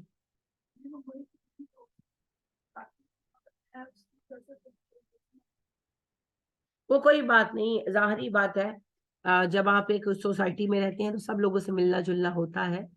لیکن ان باتوں سے یہ بھی یاد رکھیں کوئی کافر نہیں ہوتا، جیسے شیعہ کافر کا سلوگن چلتا ہے نا، گنہگار ہوتے ہیں، کفر تبھی ہوگا جب کفر کا کوئی سبب ہوگا، یعنی اللہ کا انکار، رسولوں کا انکار، فرشتوں کا انکار، کتابوں کا انکار، آخرت کا انکار، تقدیر کا انکار، یا پھر ارکان اسلام سے کسی رکن کا انکار کہ یہ رکن ہے ہی نہیں۔ اگر وہ کوئی ایسا کرے کوئی بھی، تب وہ کافر قرار پائے گا، ادروائز گناہگار ہوں گے، فاسق قرار پائیں گے، کافر قرار نہیں پائیں گے۔ ہاں جی، سب شیعہ کے بارے میں یہ بات نہیں ہو سکتی، شیعوں میں گروہ ہے جیسے ہمارے اندر بھی ہے، تو شیعوں کا وہ گروہ جو یہ کہتا ہے کہ قرآن پورا نہیں ہے، اس کے 10 پارے ضائع کر دیے گئے ہیں، اگر کوئی صحیح عقیدہ رکھتا ہے تو وہ پھر کافر ہے۔ شیعوں کا وہ بھی ایک گروہ ہے جو کہتا ہے زکوٰۃ تو رکن ہی نہیں ہے سرے سے، تو جو یہی عقیدہ رکھے گا وہ کافر ہوگا۔ आप सबको एक उसमें नहीं डाल सकते बास्केट में। उसी तरीके से जिस तरह सुन्नियों में हमें हमारे अंदर शिर्क करने वाले गिरोह मौजूद हैं, मगर क्या सारे ही सुन्नी मुशरिक है? हम अहले सुन्नत है ना, क्या हम मुशरिक है? हम तो नहीं है। तो जो शिर्क करता है वो मुशरिक है, जो शिर्क नहीं करता वो मुशरिक नहीं। बिल्कुल इसी तरह शियों में भी जो शिर्क करता है वो मुशरिक है, जो नहीं करता वो मुशरिक नहीं। फिर हमारे अंदर भी कुछ गिरोह हैं जो कुफर के इर्तिकाब करते हैं थोड़ा बहुत, तो अगर कोई करता है तो वो काफिर है, जैसे कादियानी खत्म नबूवत के इनकार करके काफिर है। इसी तरह शियों में भी गिरोह है, तो अगर कोई ऐसी बात करेगा तो काफिर है, नहीं करेगा तो काफिर नहीं। तो it all depends upon the अकाइद। इन बातों से गुनाह लाजम आता है, साहबा को बुरा कहने से, अम्मा को बुरा कहने से गुनाह लाजम आता है, भुगतेंगे उसकी सजा, माफ नहीं करेगा अल्लाह, लेकिन हम उन्हें काफिर नहीं कह सकते, वो फिर अल्लाह की तरफ। ठीक है, अल्लाह रब्बे करीम हम पर रहम करे। बस क्या कहूं, एक शेर है, जब भी कभी जमीर का सौदा हो दोस्तों, जब भी कभी जमीर का सौदा हो दोस्तों, कायम रहो हुसैन के इनकार की तरफ। बहुत मुश्किल है, हुसैन जैसी आजमाइश नहीं हम पर आएगी, क्योंकि उन जैसा मर्तबा भी तो नहीं ना मिलना। वो तो नौजवानाने जन्नत के सरदार है माशाल्लाह। शुहदाए जन्नत के सरदार कौन है? जल्दी जल्दी बोलो। हजरत हमजा रजी अल्लाह ताला अन्हु सैयदुश शुहदा लक़ब इसीलिए है। हमजा रजी अल्लाह ताला अन्हु शुहदाए जन्नत के शुहदा के सरदार है जन्नत, और नौजवानाने जन्नत के सरदार हसन और हुसैन दोनों हैं। जी एक ही है, अमीर अमीर हमजा तो हम अमीर लगाते हैं ना उनके साथ, नाम तो उनका सिर्फ हमजा है, तो अमीर हमजा और हमजा एक ही बात है। हमजा रजी अल्लाह ताला अन्हु नबी सल्लल्लाहु अलैहि वसल्लम के चचा। तो नौजवानाने जन्नत के सरदार दोनों प्यारे नवासे नबी सल्लल्लाहु अलैहि वसल्लम के हसनैन करीमैन रजी अल्लाह ताला अन्हुमा हैं, अल्हम्दुलिल्लाह। तो हाँ, मैं ये अर्ज कर रही थी कि उनको जो मर्तबा मिलने वाला है मिल गया है, वो हमें नहीं मिलना ना, तो फिर आजमाइश का लेवल भी वो वाला नहीं होने लगा, वो लेवल नहीं आएगा, लेकिन किसी ना किसी लेवल की आजमाइश तो आएगी। तो फिर जरा जरा सी आजमाइशों पर ड्रामे करके बैठ जाने की जरूरत नहीं। और मैं फिर वही कहूंगी जो मैंने कल कहा था कि जब ब्रिटिश गवर्नमेंट से आजादी के लिए तहरीक चल रही थी और वो बिला दरेग औरतें मर्द सबको ठूस रहे थे जेलों में, और औरतों के साथ ज्यादतियां भी उन्होंने की डराने के लिए, तो बात यह है अगर उस वक्त डर गए होते ना मुसलमान, तो आज भी हम किसी अंग्रेज का बाथरूम धो रहे होते। उन्होंने कुर्बानी दी तो ये पाकिस्तान मिला। अब हम कुर्बानी देंगे तो पाकिस्तान इस्लामी जमहूरिया बनेगा, और ये बनेगा क्यों नहीं बनेगा, और फिर चेंज क्यों नहीं आएगा। मैं फिर आपसे अर्ज करती हूँ, हम जड़ हैं उस तब्दीली की जिसकी फसल को आकर इमाम महदी ने काटना है, क्योंकि नबी सल्लल्लाहु अलैहि वसल्लम ने वजाहत की है कि जब इमाम महदी आएंगे, मोहम्मद बिन अब्दुल्ला आएंगे, उस वक्त किसी को पता नहीं होगा, उनके हाथ पर हरमैन के लोग बैत करेंगे, उलमाए हरमैन, अभी लोग भी नहीं करेंगे, हरमैन के उलमा बैत करेंगे, और इस बात को कि भाई हमने एक खलीफा चुना है, एक अमीरुल मोमिनीन चुना है, इस अनाउंसमेंट पर लोगों का मिला जुला रिएक्शन होगा, कोई अच्छा कहेगा कोई बुरा। तो यमन वाले हमला करेंगे, उस हमले में जब वो मदीने के करीब पहुंचेंगे पूरा लश्कर धस जाएगा, सिर्फ एक बंदा बचेगा जो मदीना आकर इतला करेगा कि ऐसा हुआ है। तो उसके बाद लोग सब कहेंगे कि ये तो इमाम महदी है, यानी कि ये बात मशहूर हो जाएगी पूरी दुनिया में मुसलमानों में, और वो कहेंगे ये तो इमाम महदी है, नबी सल्लल्लाहु अलैहि वसल्लम ने तो ये पहचान बताई थी। फिर वो इमाम महदी के नाम से मशहूर होंगे, और आप कहते हैं फिर सारे मुस्लिम इलाकों से फौजें आएंगी उनके पास और बैत करेंगी, और फिर वो उसको जिधर जिधर, जैसे हिंदुस्तान की फौजें हिंदुस्तान के गैर मुस्लिम हाकिमों को वो कैद करके लेकर जाएंगी और हिंदुस्तान को फतह करेंगी, और एक फौज जाएगी जो तुर्की को फतह करेगी। इसीलिए जब सारे बड़े कह रहे थे कि आज का अर्तुगरुल तैयब उर्दगान है, तो मैं आपसे कहती कुछ नहीं होगा, कुछ नहीं होगा, क्योंकि ये दोबारा फतह होना है। तैयब उर्दगान के ईमान का मामला अल्लाह जानते हैं, लेकिन तैयब उर्दगान कोई बड़ा रोल प्ले नहीं कर पाएंगे। देख ले कुछ किया उन्होंने, कैसे करेंगे।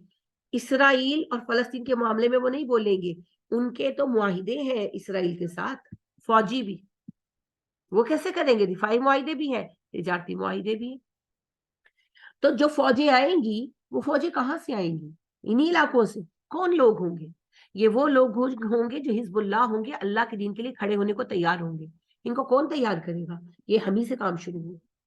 हमारे बच्चे जो तैयार होंगे वो अपने बच्चों को तैयार करेंगे, वो अपने बच्चों को, ये 3-4 जनरेशन में उम्मत का एक बड़ा हिस्सा बेदार होगा और वो चाह रहा होगा कि कोई एक लीडर मिल जाए। फिर वो लीडर अल्लाह भेजेंगे, मोहम्मद बिन अब्दुल्ला, सब उनकी लीडरशिप में जमा होंगे आर्जी तौर पर कुछ सालों के लिए, और फिर आ जाएंगे असली लीडर ईसा अलैहिस्सलाम। तो अपने बच्चों को तैयार कीजिए, हमें इसकी बुनियाद रखनी। तो जड़ मजबूत बनाए, तनावर दरख्त खड़ा होगा, परेशान ना हो, आर्जी परेशानी हो, गुजर जाएगी। अल्लाह हमें कामयाबी अता फरमाए और इस्तकामत दे, हर आजमाइश में इस्तकामत दे, और अल्लाह हमें इस हाल में मौत दे कि वो हमसे राजी। आमीन सुम्मा आमीन। सुब्हानक अल्लाहुम्मा व बिहम्दिका व नशहदु अल्ला इलाहा इल्ला अंता व नस्तगफिरुका व नतूबु इलैक। अस्सलामु अलैकुम व रहमतुल्लाहि व बरकातुहू।